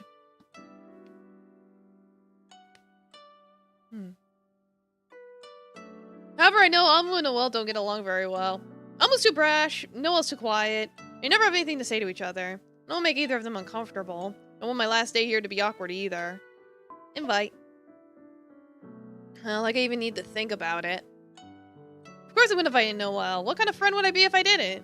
If this is gonna be my last day here, then I want to see both of them. I can't choose between them, and it wouldn't be fair to. In this case, there's only one real choice. The choice of not choosing. If I was doing a test, I'd fail if I adapted this method, but real life isn't the same as school. The arbitrary rules of exams don't apply here. I won't choose. I refuse to. Yahoo! Ah-chan! I'm greeted by Amu, waving me energetically by the entrance of the forest. The only name she calls is mine. I'm the only one she greets even though I'm not alone. There's somebody else walking by my side. It's a girl just an inch or so taller than me, wearing a white sundress. Her hair is long and pale, falling down her shoulders in a cascade. Her arms and legs are bare, she isn't wearing any socks, only an old scuffed pair of white sandals that look as though they've seen better days. She's clutching a large sketchbook against her chest, her eyes poking out over the top of it cautiously, as though she's trying to use it as a shield. It's Noelle. It's a sunny day. Shafts of light fall across my vision, making Amu's waving figure blurry, indistinct. Maybe that's why Amu didn't greet Noelle. Owing to the sunlight, she didn't see her. But Noelle doesn't seem to see it like this. Shrinks in on herself like a wrung-out sponge, pressing her body close against mine. She trying to hide from Amu? Are you sure it's okay if I'm here too? Of course it is. Amu won't bite. I know, but if I wasn't originally invited, wouldn't I just be getting in the way? No, it's fine. Don't worry about it. Amu's a nice person, you know. Noelle's gaze shifts downwards, directed at her mud-caked sandals. I know, but I wouldn't want to intrude. If I'm a burden, you can just say so and I'll leave. I don't want you to tell lies for my sake. Why would I lie? You and Alma are both my precious friends. Well, if you're sure. But Almu continues to call out to me, her high pink ponytail bouncing with each and every movement. You, Achan, hurry up, I'm gonna die of old age waiting here. Achan! Oh? As Noelle and I approach, recognition suddenly dawns on Amu's face. She spotted Noelle. Achan, what is she doing here? Eep. Eep. Noelle whispers, clinging even more closely to my side. She's trembling. Is she really that scared of Amu? I don't think Amu's a bad person. She's just a bit brash. But the expression on Amu's face right now certainly can't be called pleasant. I thought she might want to come along. Noelle's my friend too. I guess, but Amu frowns. If that's what you want, I suppose I don't mind. But you could have told me earlier. I thought it was going to be just me and you. It's a very nice shading plans on a whim without asking the other person. Chan? Noelle tugs at my sleeve, her hands trembling. I don't think I'm wanted here. Maybe I should just go? No, don't go. I want you to stay. But, Amu, stop trembling like that. I'm not some kind of monster. Oh, well, I'm sorry if I'm being rude. It's fine. You don't need to apologize. You're not the one being rude. Hey, what do you mean? I mean, you could try being a bit more polite. I'm not a polite person. I thought you knew that. Sure, I know it. I don't mind how you talk to me. We're good friends, but you hardly know Noelle. You should give her a chance. I say disappointedly, my words accompanied with a glare. I don't usually speak to Amu, or anybody really, in such a harsh way, but this might be necessary. I don't want Amu to upset Noelle, not on my last day here. Achan. Maybe my resolve got through to her. Amu's eyes widen a little, her mouth falling open. I guess she isn't used to being scolded, particularly not by me. Was this surprise attack effective? Oh, well, I... Reacting like a child that's been scolded by their parents, Amu gets to scuff the ground with the tip of her sneakers. She frowns. Well, maybe I was a little rude. I'm sorry, Noelle. Noelle regards Amu suspiciously, still hiding behind my back. Then mustering up all of her courage, she takes a step forward. She walks towards Amu. It's alright. I was probably the one being rude. Oh, it's okay. I'm not used to quiet people, I guess. I don't know how to talk to them. What do you mean? Well, my dad's a pretty loud person. He loves the sound of his voice. He's always making stupid jokes and annoying comments. To adapt, I had to become loud myself. You never listen to me otherwise. Alright, thanks for stopping by, Bucky. You rest well. Oh, I understand. People have to change where they're in adverse circumstances. It's the way of the world, I think. Yeah, living in my home sure can feel pretty freaking averse. Especially when Dad just talks over everyone all the time. And so thanks to that jerk, I end up being the totally straightforward and graceless tomboy who speaks like a guy. I think your way of talking is much cuter, Noelle. No, I'm not cute. You are, with those blue eyes and pale skin. You're just like a main character from a manga. Well, I think you have a lot of good traits too, Amu. You always look like you're having a lot of fun. As I watch the two of them, I start to smile. I was worried that this wouldn't work out, but unexpectedly it seems they can actually have some kind of conversation after all. Albeit after being forcibly pushed together by me. Watching my two best friends finally find some common ground after all these years really is heartwarming. If these two could get along, that would make me happy. That's what I'm hoping for. Not just for my sake, but for Noelle's too. Well, when you're friends with Achan, it's hard not to have fun. Yes, he does make a lot of funny faces sometimes. Hey, what do you mean? In Achan, you're super fun to cheese. Your face does go red very easily, that's the truth. Even though Noelle is pretty, I think you might be the cutest one here. I would totally love to dress you up in a really cute and frilly outfit sometime. It's my life's ambition. They get into ambition, your current one stinks. I think it'd be interesting maybe, from a purely aesthetic point of view. Not you two, Noelle. When Noelle isn't listening to me, instead she's lost in her own fantasy world.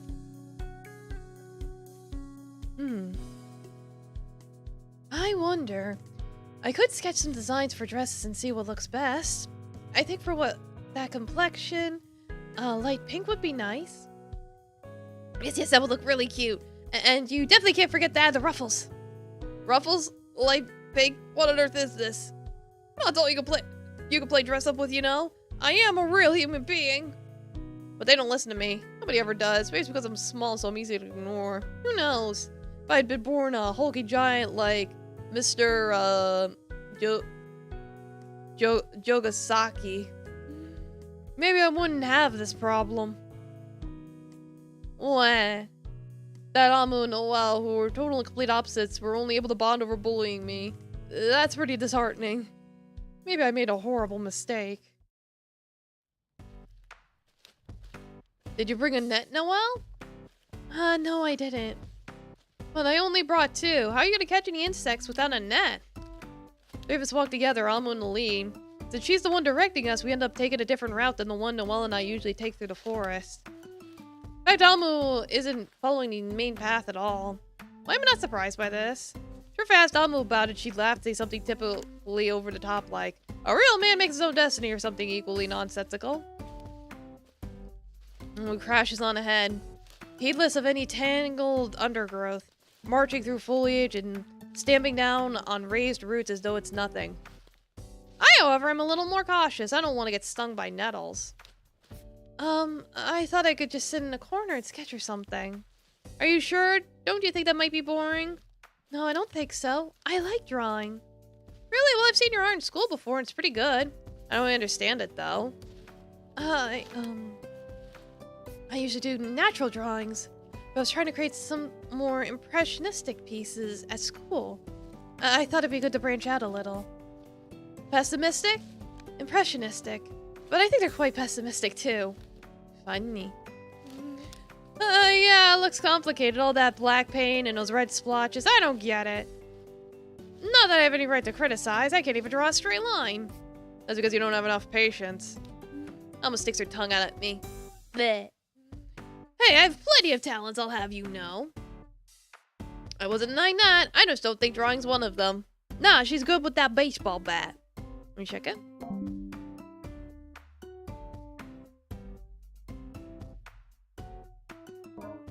Okay.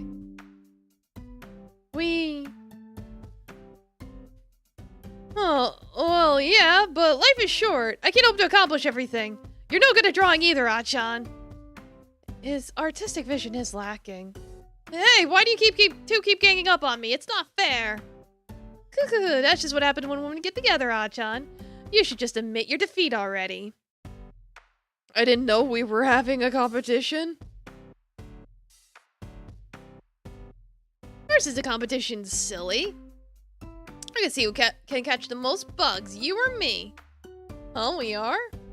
Naturally, everything in life is a competition. If you start acting all weak-willed, going, it's just for fun, so it doesn't matter, you'll end up letting life pass you by. You take everything seriously and give it your all in order to have a fun and fulfilling time. Even though Amu never gets fired up about doing her homework or anything remotely useful, you really have to take everything seriously, and that sounds like a pain. Of course you do. It's the best way to have the most fun. I guess, but not everyone can be that enthusiastic. Not just because you've been in the city too long with its public transport and convenience stores. Don't make quoting marks when you say convenience stores. They're not a conspiracy. That's what you'd think, but you'd be wrong. Really? Yeah, it's a plot created by the government. Make you city dwellers weak-willed and lazy, completely servile to the state. Oh, I never thought about it that way before. That's because that's nonsense. You say that now, try to act all high and mighty, but I know. You're a lot more unhealthy now after living in the city for 2 years than you were before, right? I flush. I can't help myself. Which I hate to admit it, Amu pretty sure does have a point. Hoo. Exactly. It's too easy to have a good time in the city. There's so much to do. If you live in the country, you need to get pumped up about the small things because there aren't enough big things to keep you busy. Yeah, I get it. I'll do my best. Besides, it's my last day here. I really do want to have fun with you. Yay, that's the spirit. Hee. Amu giggles, punching her fist in the air. Oh, but just to make sure you actually put in 110% and don't try to sneakily slack off. Well, we create a punishment game. The color drains from my face. Punishment game? Really? At our age? Oh no. Punishment game? What's that? Noelle asks innocently, her eyes wide. Poor child, she doesn't know what Amu's punishment games entail, since she's never been on the receiving end of one. Noelle is still so pure, so sweet. If Amu ropes her into this demented game, what will happen to her innocence? That gentle light in her blue eyes may be snuffed out for all eternity. I'm glad you asked, Noelle. It's a fun penalty I like to introduce to games to make them more exciting. Noelle frowns. A penalty? Like the loser has to put curry powder in their eyes or swallow 1,000 needles? Ah! What was I saying about Noelle's innocence again? She's scarier than I thought. It's exactly like that. You're good at thinking these up, Noelle. What? No way, that's insane. I'm not gonna swallow a load of needles. You should do your best, Achan. Take it like a man. I can't. That's impossible. It would be impossible for any man. I'd die. I'd definitely die. Okay. No needles then, but I'll tell you what. Amu smirks, and the smirk lifted straight from the bowels of hell, promising a world of pain. My legs start to tremble. I feel faint. Can I get out of this by claiming I've suddenly been struck down by a bad case of smallpox? Has that been eradicated yet or not? I don't remember. Why don't I pay more attention to in biology class? Probably because I'm learning about various diseases from all over the world and just how much damage they can do to the human body makes me feel ill. Saki always teases me about that. Of course a ghoulish girl who loves ghost stories would get the best marks in biology. If you lose the competition, Achan, you have to wear a cute dress. What? Nani? You see, I brought a cute outfit with me in my bag, just in case. I thought if we had a contest, you'd look perfect in it. It's one of my old dresses. How old? I used to wear it when I was 9 or 10. Then it won't fit me. Don't be silly, Achan. I know your measurements. You're small, so it'll do just fine. What? How do you know my measurements? What measurements? I don't even know my measurements. Amu doesn't reply, instead she just giggles. This doesn't make me feel any better. Does that sound fair? I don't want to wear a dress, not a dress that belonged to a 10-year-old girl. I'll look like a pervert. You prefer the needles? Of course not. Well, then I don't think you have too much of a choice. Moo.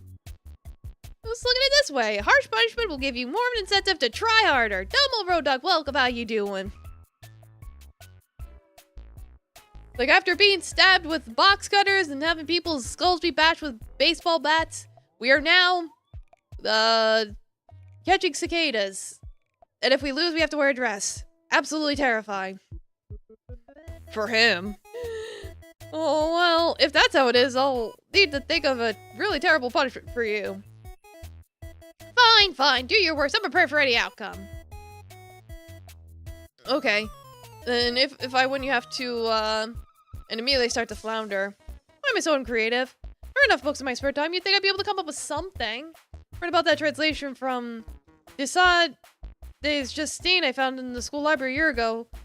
Though, what I was doing at the school library, I have no idea. How you on today, game? Yeah, good. Oh, well, I have a suggestion. Turn to Noelle, my savior in white, with a ridiculously thankful expression on my face. What is it? If you win, Amu should jump in the river. It's very cold and muddy. It wouldn't be fun at all. Hey, that's actually a pretty good idea. Thanks, Noelle. It's no problem. Ooh, alright. I have no objections. If I win, Ancha's wearing the dress. If Ancha wins, I'll jump in the water. Also, I would like to decide the winner. I thought we'd judge it based on who catches the most bugs. You could do that, but I think it might be too obvious. Yeah, you're right. Since Ancha sucks at bug catching, I definitely win. Want to reply with a self-righteous indignation, but I can't. I know Amu's right. Why'd you have to be right all the time? What do you suggest? Well, looks at Amu with a small, shy smile. The person who captures the most interesting bug, which inspires my creativity, should be the winner. I spotted out of the corner of my eye. There's a large stag beetle with a hard, shiny black shell sitting on the trunk of a tree. Stag beetles are interesting insects, aren't they? I'm sure Noelle would like it. It's definitely more unusual than a cicada or a butterfly, with its black shell and strange tusks. This is it. This is my big break. After numerous false starts and foolish mistakes, tripping over tree roots and scaring away my potential prey, I finally have it. A specimen like this, I'd win that competition for sure. One check.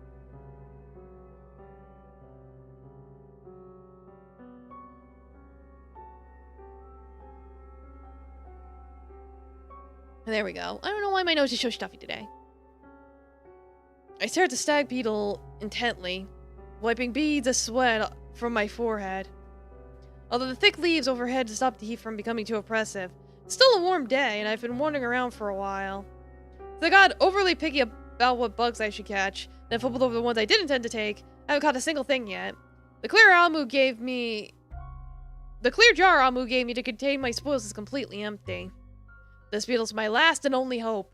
It's the single thin fine thread that separates total humiliation from complete victory.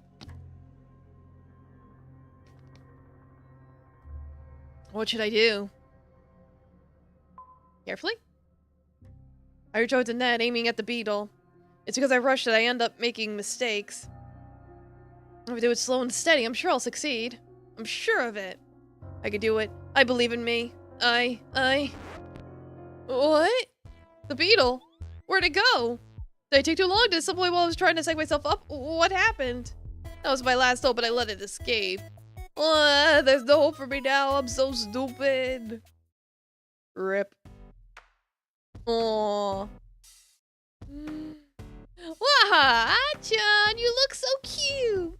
Stop it. Stop staring at me like that. No way. You're so adorable I could eat you up like an ice cream sundae. But you don't even like ice cream sundaes. I thought you didn't eat sweets. If it's you, I could make an exception. I wonder if Amu spent too much time serving creepy old men at her parents' cafe. She certainly picked up on their style of speech. You got the basic animation done, just need some small tweaks. Yeah, the roleplay's tomorrow, so I'm gonna need it before tomorrow. But I'm gonna need it before the roleplay tomorrow. Yeah, and he is a very cute femboy.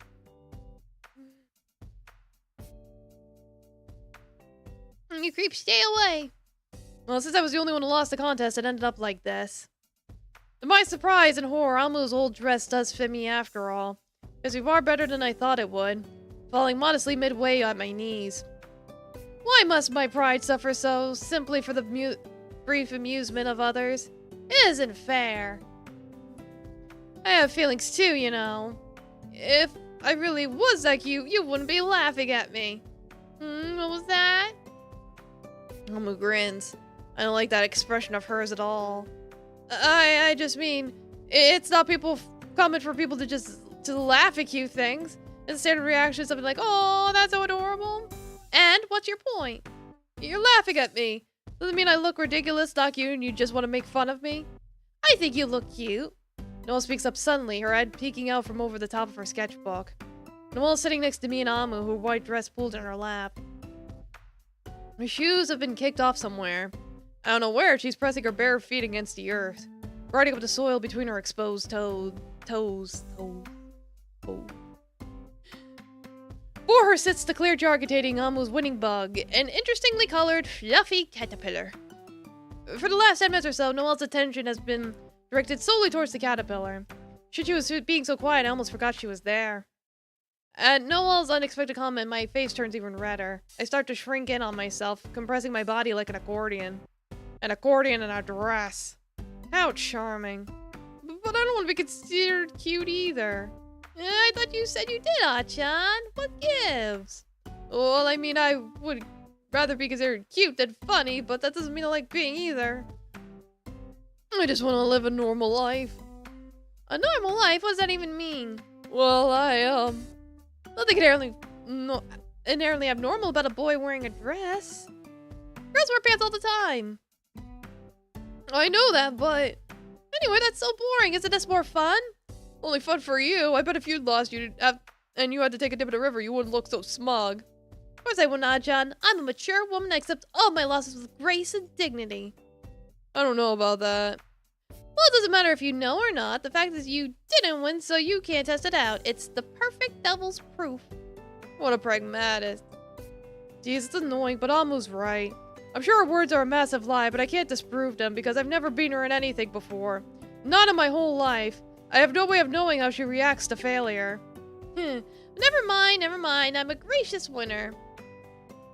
I won't get angry at you for being bitter, so please... Insult me all you want. It won't change the fact that I won and you didn't catch a single thing. I was gonna. There were some complications and... Yes, it's a loser's right to make excuses. Doesn't harm me in my exalted position, so if it'll make you feel better, please, go ahead. And still laughing, Amu continues to amuse herself by tugging on my cheeks, stretching them as far as they can go.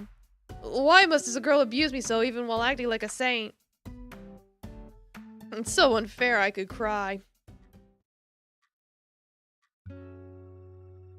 Phew, that's enough for now. After an hour or so, Noelle finally sets down her sketchbook. Her expression is inscrutable as always. I'm not sure what it means. I wonder if she's happy with her picture? Thankfully, Amu has finally ceased her unorthodox punishment game.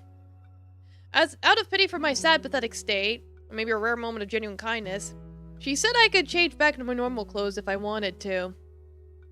Oh, my nose keeps being so stuck.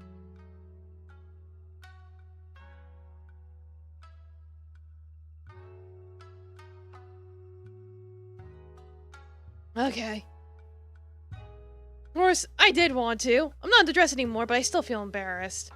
Think I'd be able to feel better if I could set that dress on fire in some kind of symbolic act, but Amu flatly refused. It might have been for the best. Since I'm already so clumsy, introducing me to fire would be a bad idea. I'd probably end up burning half the forest down. Be a memorable way to end my trip here, to be sure, but I don't know if it'd make me the most popular person around. I mean, you finished the drawing? No. Why'd you stop? Doesn't it seem a little half-hearted, giving up before it's even over? It isn't giving up, it's complicated. Noelle turns her gaze upwards towards the sky. If you're an artist, I think... Well, this is my only interpretation, but... No matter how much work you do, no matter how hard you try, it's very hard to communicate your own vision, and it can get lost easily. In that sense, no drawing can ever be finished. You can never take what's inside your brain and put it on a page for people to see. It's impossible. That was a strangely philosophical statement. Leaves me speechless for a few moments. What does she mean? I opened my mouth, ready to ask Noelle a question, though I'm not entirely sure what, when... That's stupid. Her voice is curt, sharp, almost as pointed as the end of a knitting needle. I jump in alarm as though I've been jabbed in the side by one, and Noelle does too. Why does she sound so irate? Amu, are you okay? Yeah, I'm fine. Just annoyed. But why? Up until a few minutes ago, we were playing around having a good time. Why did her mood suddenly change like that? I understand Amu sometimes. Maybe it's because I'm a guy? Says, she's always saying I'm too dim-witted. That I can't understand her maidenly heart. Perhaps it's true, but... No, that's no good. I don't like it. I won't accept something like that. Saying things like, oh, I can't relate to your worries because you're not like me is pretty cheap. It's a get-out clause used by lazy people to give them the leeway to stop thinking, to stop trying. To discard the problems of others as something irrelevant, completely unrelated to them. I don't want to do that. Since Alma's my friend, I can't dismiss her feelings that easily. I'm sorry. Did I do something wrong? Amu sighs. No, you didn't do anything wrong. I just don't like what you said. What I said? That's right, I don't like it when people say things are impossible. Nothing's impossible. But... the moment you say something's impossible is the moment you've stopped trying. I guess that's fine. It's fine to not try. It wasn't fair acting like you have a right to be all depressed about it. Only one here with a problem is you. That's nothing to do with me. That really was harsh. I didn't know Amu could talk using that tone of voice. She sounds like a completely different person. Strict parent or an angry teacher. If you want people to relate to you, you can't just sit there silently hoping that people will come along to save the day. You're not a princess in a fairy tale and you're not being guarded by a dragon. If you don't tell people how you feel, they'll never know, so don't blame them for that. You just need to communicate more. Try a little harder. Talk. What's so impossible about that?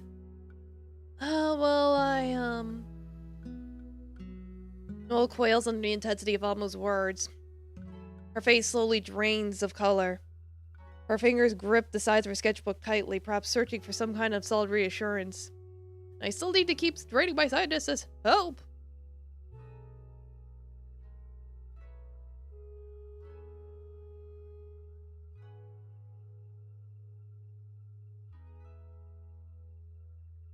Alright. I can understand why. If I was being spoken like that, I'd feel exactly the same. I think you're being too mean. I am?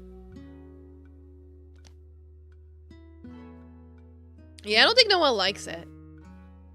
If she doesn't like it, she can tell me that herself.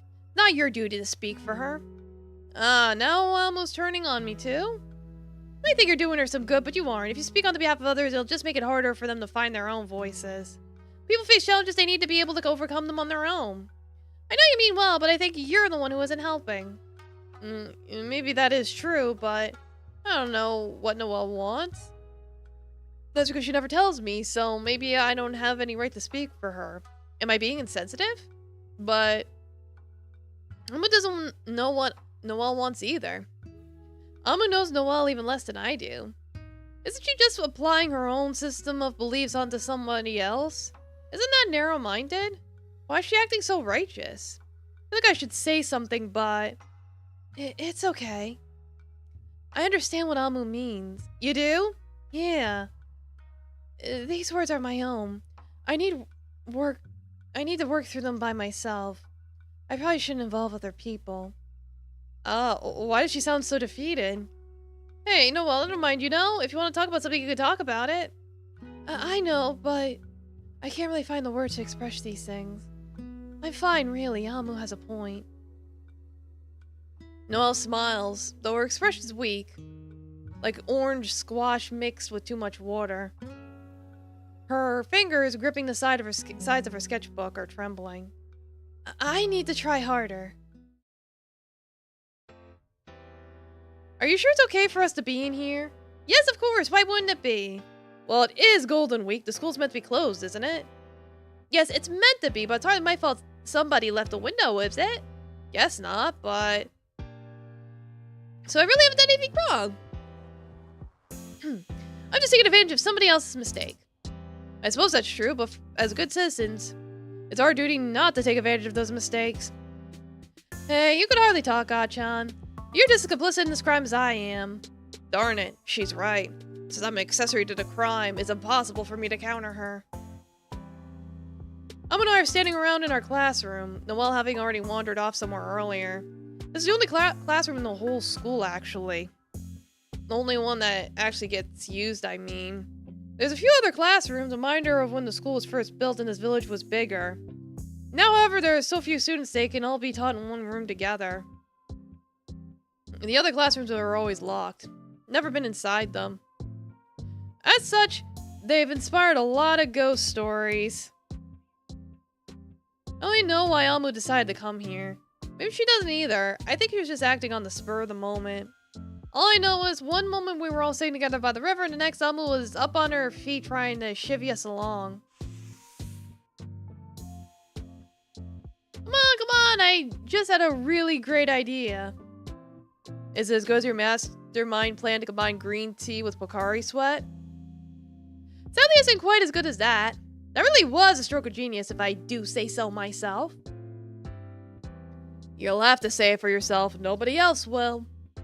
Oh, what are you talking about? Green tea's amazing, so it's only natural that everything will taste better with it. Anyway. Here's my plan. Think we should break into the school. What?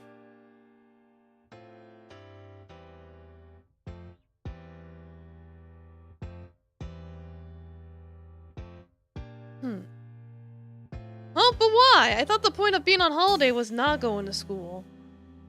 Well, it might be true, but aren't you interested in going back? For the sake of old times, you know? The memories.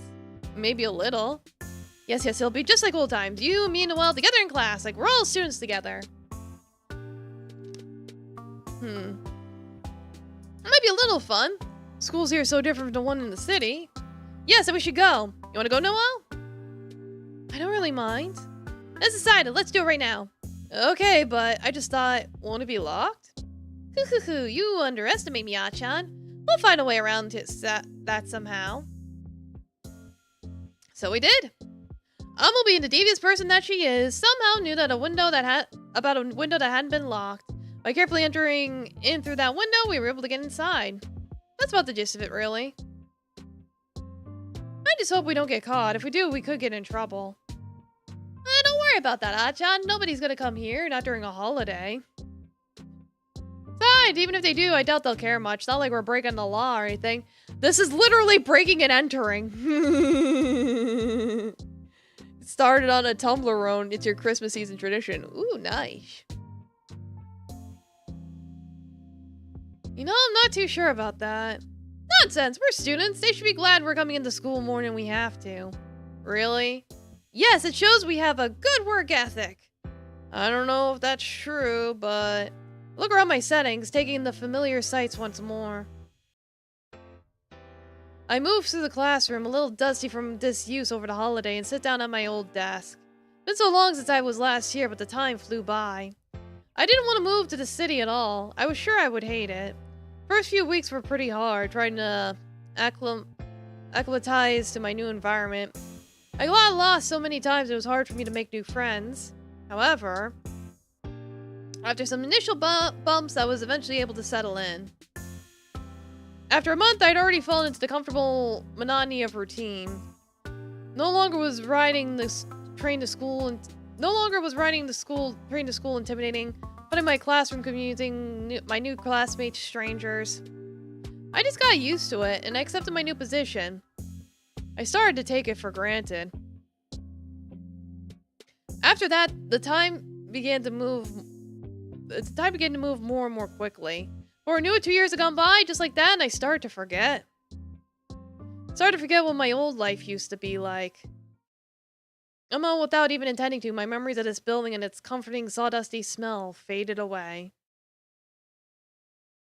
When I think of school now, the image that instantly springs to my mind is the large, modern building constructed in the city. 3 stories high, complete with a gymnasium, a canteen, and a swimming pool. Strange how that happens. I guess people can adapt to anything, no matter how daunting it may seem to begin with. Chan. Emma walks over to me, her hands behind her back. She stops to rest by my desk, looking down at me with a smile. Have you been having a good time with Noelle? Emma's voice is fairly light, and yet feels like a trick question. Like asking a whole string of numbers multiplied together and slipping in a 0 without the other person knowing. Of course, the answer to that would be 0, but you'd only know that if you were paying close attention. Is Amu going to play some kind of prank on me? Yeah, it's like Breaking Bad and Breaking Bad and entering. Yeah. Yeah, I've been having a good time. Oh, that's nice. I'm happy for you. Bet you really missed her. She is your best friend after all, isn't she? She's very important to me, but more important to me? My words catch in my throat. Almost isn't smiling anymore. There's no way you could call that unpleasant expression a smile. Amu? Amu takes a step towards me. Then she takes another, another, slowly, very slowly. Her footsteps echo throughout the otherwise empty classroom. The floorboards creak in protest. It's the only noise I can hear other than the beating of my own heart. Where's the cicadas? Should they be chirping too? For some reason, I can't hear them. Their constant, comforting chirp has been drowned out by the blood pounding dully inside my own head. Good lord. Ah-chan, I really did try, you know? I tried to be a good friend. I tried my best. I really, really did, but... Her body trembles. Even though it's been 2 years, even after all this time, I thought you'd be glad to see me. I thought you'd want to see me, but... But...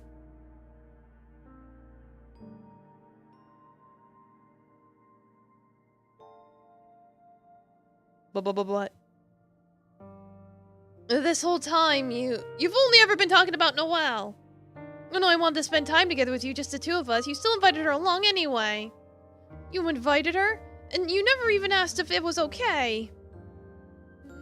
Did that really bother her so much? I had no idea. Being cast aside by somebody you care about doesn't feel good, you know? It doesn't feel good at all. Amu, I try to speak, but I can't. The words fail me. They always do whenever I really need them. Acha, do you like her more than me? What did I do wrong? It's not like I like her more, it's just... What? What is it? I don't know what to say. Amu's right. Is you okay? It's done? Oh, you finished? You mean you finished the thing? This whole time, I was only ever thinking about Noelle. You believe so? Understandable. Yeah, like I said, I'll test it out, and then I can send you a clip. Because Amu's strong, she's always been the best at climbing trees, skipping stones, jumping rivers, catching bugs, playing sports.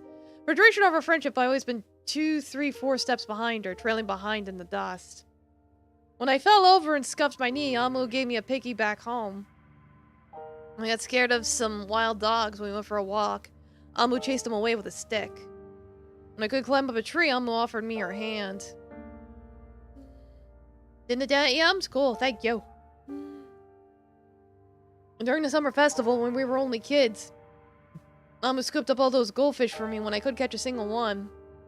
And she gave me that cute, fluffy teddy that she won from the stall. Whatever happened to that bear anyway? I don't know. I don't remember. Like the other gestures of kindness Amu has shown me over the years, I gradually forgot about it. This whole time, I've only been thinking about Noelle. No, that isn't true either. I wasn't thinking about Noelle. I was thinking about myself. About my guilt. Could it be that the only reason I wanted to see Noelle was so I could atone for my mistakes? So I could feel better about myself? Is that really it?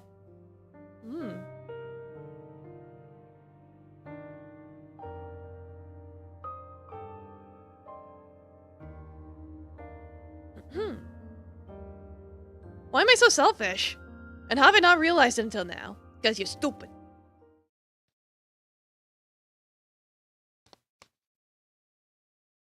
I remember one time when I was little, my dad shouted at me. Dad doesn't often shout, even though he has such a booming voice.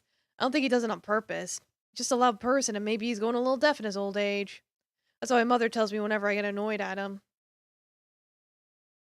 Don't be mad, Amu dear. It's not his fault. His ears just get clogged up easily. Yeah, that's gross. Yeah, maybe so. Guess I should clean them out more, shouldn't I? That is the duty of the wife, isn't it? Hee hee hee hee. Don't talk about something so disgusting. It'll make me sick. Now, when you get married, you might end up doing that someday too. Sign of affection, you know. Ugh. That's how our conversations usually go. Alright, apparently we're now on Amu's point of view. One time my dad really did shout at me. I've never seen him so angry before. I think I was about 5 or 6. Not that old, and yet to this day I still remember every single word he said. You should eat your food, Amu. Your mother worked hard to make it. I'm not hungry. If you're not hungry, you should still eat up and be thankful. I don't care. What'd you say? Dad looks at me, his eyes narrowed. He's angry. I can tell he's getting angry. He doesn't get mad much. Usually when I've been rude to Mom. He says it's bad etiquette to be rude to women, especially if that woman's his wife. I don't really get it. I'm his daughter, so if he shouts at me, isn't that also being rude? I'm a girl, too.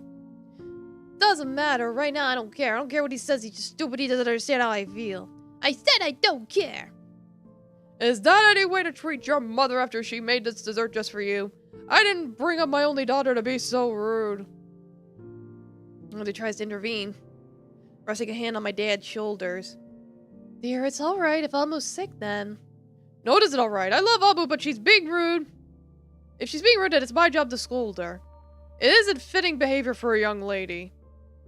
Young lady this, young lady that. It doesn't matter that I'm a young lady. Why should that make any difference to how I behave? Doesn't matter. I don't care. Shut up, Dad. You're stupid. You don't understand. You don't know how I feel. So you should just shut up. I hate you. Now you look here. Dad stands up, his hands clenched into fists. I get worried he might hit me, even though he's never done that before. But I never told him that I hate him before either. Dear, please calm down. Mom rests a hand on Dad's shoulders. Her gentle voice seems to bring him back to his senses. Definitely brings his behind back down to his chair. Now then. My mother faces me, soothing expression on her face. Smile makes me feel calmer just a little. What do you mean, honey? Did something bad happen at school? Well, did you have that music test today? Is it about that? Yeah, we had a test and I, even though I like music the most and I want to do it well, I sniffle, but I don't cry. I'm able to stop myself. I hate crying. I try not to cry, baby, but I'm not. I'm strong, reliable, fine just the way I am. But if it's just fine, then how did I mess up so badly at something I cared about? How did that happen? It's not fair. I don't get it. What is it? What's the matter? Once more, my dad has gone out of his chair. Doesn't sound angry this time, though. He sounds concerned. You know, he always talks about treating women nicely. No good at all when Mom or I get upset. He just flaps his hands around and makes faces like a fish. Oh. Stupid dad. Stupid, stupid, stupid. Doesn't get it. He won't get it. How could he understand? But even though he's stupid, he's still my dad. So maybe he'll make it all better again. Possible to put a bandage around bruised feelings? I don't know. I hope so. He's my dad, and he's big and tall, and I'm sure he can do it. As he always says anyway. I want to do all my music tests, but... I couldn't. I just messed up and made mistakes, even though I tried my best. Oh, is that all? Huh? Look at my dad, eyes red, peeking out through cracks between my fingers. Doesn't say a word. I don't either. Did I do something wrong? Why is he giving me a hug, patting me on the head, trying to comfort me? I'm upset. Doesn't he realize I'm upset? Is it a job to comfort me? If he does it badly, can I fire him? Why does he look so mad? Daddy? Daddy, what did I do wrong? Oh, nothing. You didn't do anything. But that's precisely my point. Huh? I know, Yamu. You're my daughter. I know what you're like. What do you mean? I can tell when you're lying. It's plain as day. You didn't study for your test at all, did you? No, that's true. I did my highest in school. I'm always trying my best. Don't lie to me, Missy. I'm not lying. I'm just... You are. Don't do it. Stop becoming for a lady. But listen to your father. He's right. It's wrong to lie. I'm not lying. I really did try my best. I always do. I practice the recorder really, really hard. Don't call me a liar. I'm not. You're not lying, saying I'm a liar. He draws a breath, closing his eyes. Maybe he's counting his hand in his head, trying to calm down. Misachibana told me to do that when I feel angry, so maybe Dad does it too. I get angry when people use the swings before I can. And we have to study something boring in class. That makes sense. So I'm gonna get angry at those things. Why is Dad angry? And steal the swing from him, and I'm not saying anything boring, so why? I don't get it. Doesn't make any sense. Amu? Yes? Dad breathes in once more. His face is red. His eyebrows are furrowed together on his forehead like two bushy caterpillars come to greet one another. At other times, this would probably make me laugh, but right now I can't. The silence is very heavy. I tremble. My dad opens his mouth, and then he shouts. He shouts at me. He shouts so loud it makes me jump. The window panes shake. My eardrums feel like they're gonna burst. Don't act like a brat, you hear? I don't want any daughter of mine behaving in such a selfish, spoiled way. Yay. This is your own fault, miss. Yours, so don't blame your mother for something like this. That's pig ignorant, you hear? Daddy, I did try. I did. No, you didn't. You didn't try at all, so of course you failed. What else did you expect? But I... Don't interrupt, Amu. I'm trying to tell you something important. Oh. I sniffle, wiping my eyes with my hands. My eyes are damp. Could it be... Am I crying?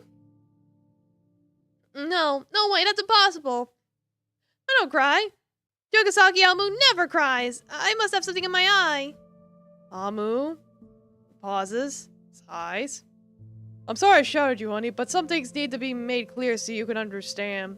So you can become a proper adult. I don't know if you don't try, and I don't mind if you don't do so well. I'll always love you no matter what you do or what grade you get. Like I was the best at school myself. I was always messing around and it worked out alright for me. But Amu, you don't want to fail, then you really should try. Nobody can do it for you but yourself.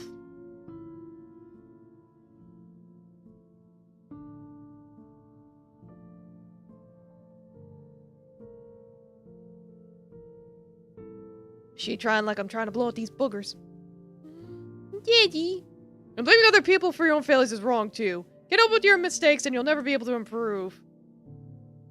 It's like, this guy's a horrible person.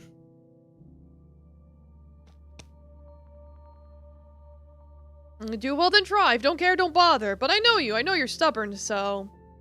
My dad smiles with one large callous hand. He ruffles my hair. Ow. I wince. You know, he's trying to comfort me. It hurts. He's way too strong. Yeah, today's a boogie kind of day. A stupid day. So stupid. Same time, I know what he means. Yes, I think I do. Don't like it, then you'll just need to try harder next time.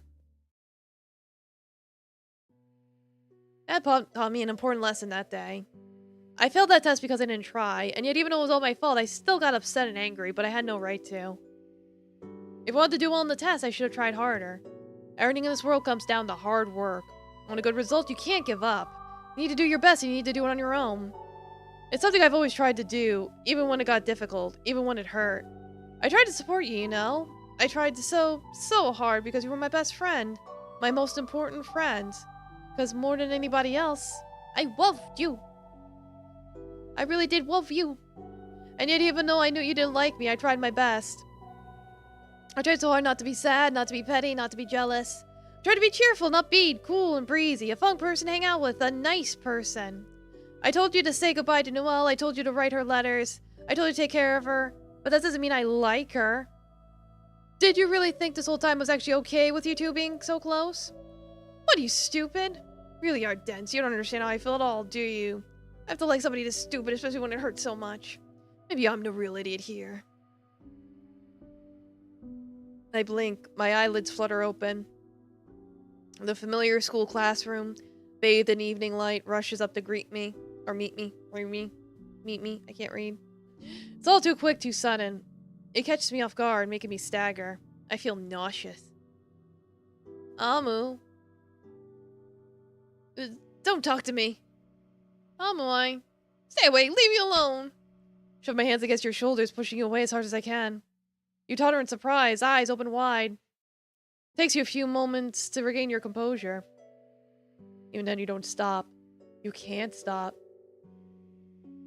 You're that kind of person, aren't you? Nosy. You've always been so nosy. Why can't you understand how I feel? Anything happens, it won't be my fault. It's not my fault. I've tried so hard for so long. I just... Shut up. Shut up. No, listen. I don't want to hear. I have to block it out. Can't listen to your apologies. I don't want them. I don't need them. They don't change anything, so what's the point? But I really am, so... Shut up. Go away. Just disappear. I shout. Eyes narrowed. Hands vaulted to fists. I shouted you like I've never done before, just like my dad shouted at me. When my dad shouted at me, some spit flew out of his mouth and landed on my cheek. It was hot and wet, sticky and gross, and made me feel ill. Do I make you feel ill too? Is that why you're pulling that face? Leave me alone! I'm tired, okay? I'm tired, and unhappy, and it hurts, and I don't want to see your face anymore. You think I'm strong? And maybe I am. I think I'm stronger than you at any rate, but everybody has a limit. There is a point where they can't keep trying. I think I reached mine. I'm trying so hard for so long. It really does hurt. Please don't expect too much from me anymore. I can't smile all the time.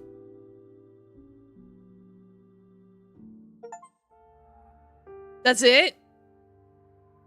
It just stops there? Well, that was a little anticlimactic.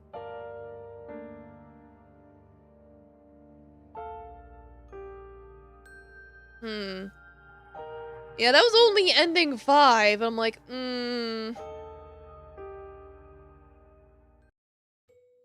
be honest. I don't know if I want to continue with this. I'll think about it, but...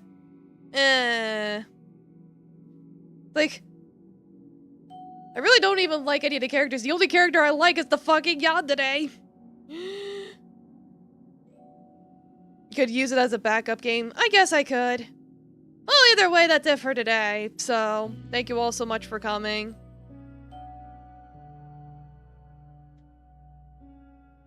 I'm just like, I really don't like it. I think the problem is I really just don't like any of the characters, and they just won't shut up. They keep rambling on about things that just, like, don't matter. And I don't like when characters in visual novels do that, where they're just rambling, and it's like, okay, what's your point?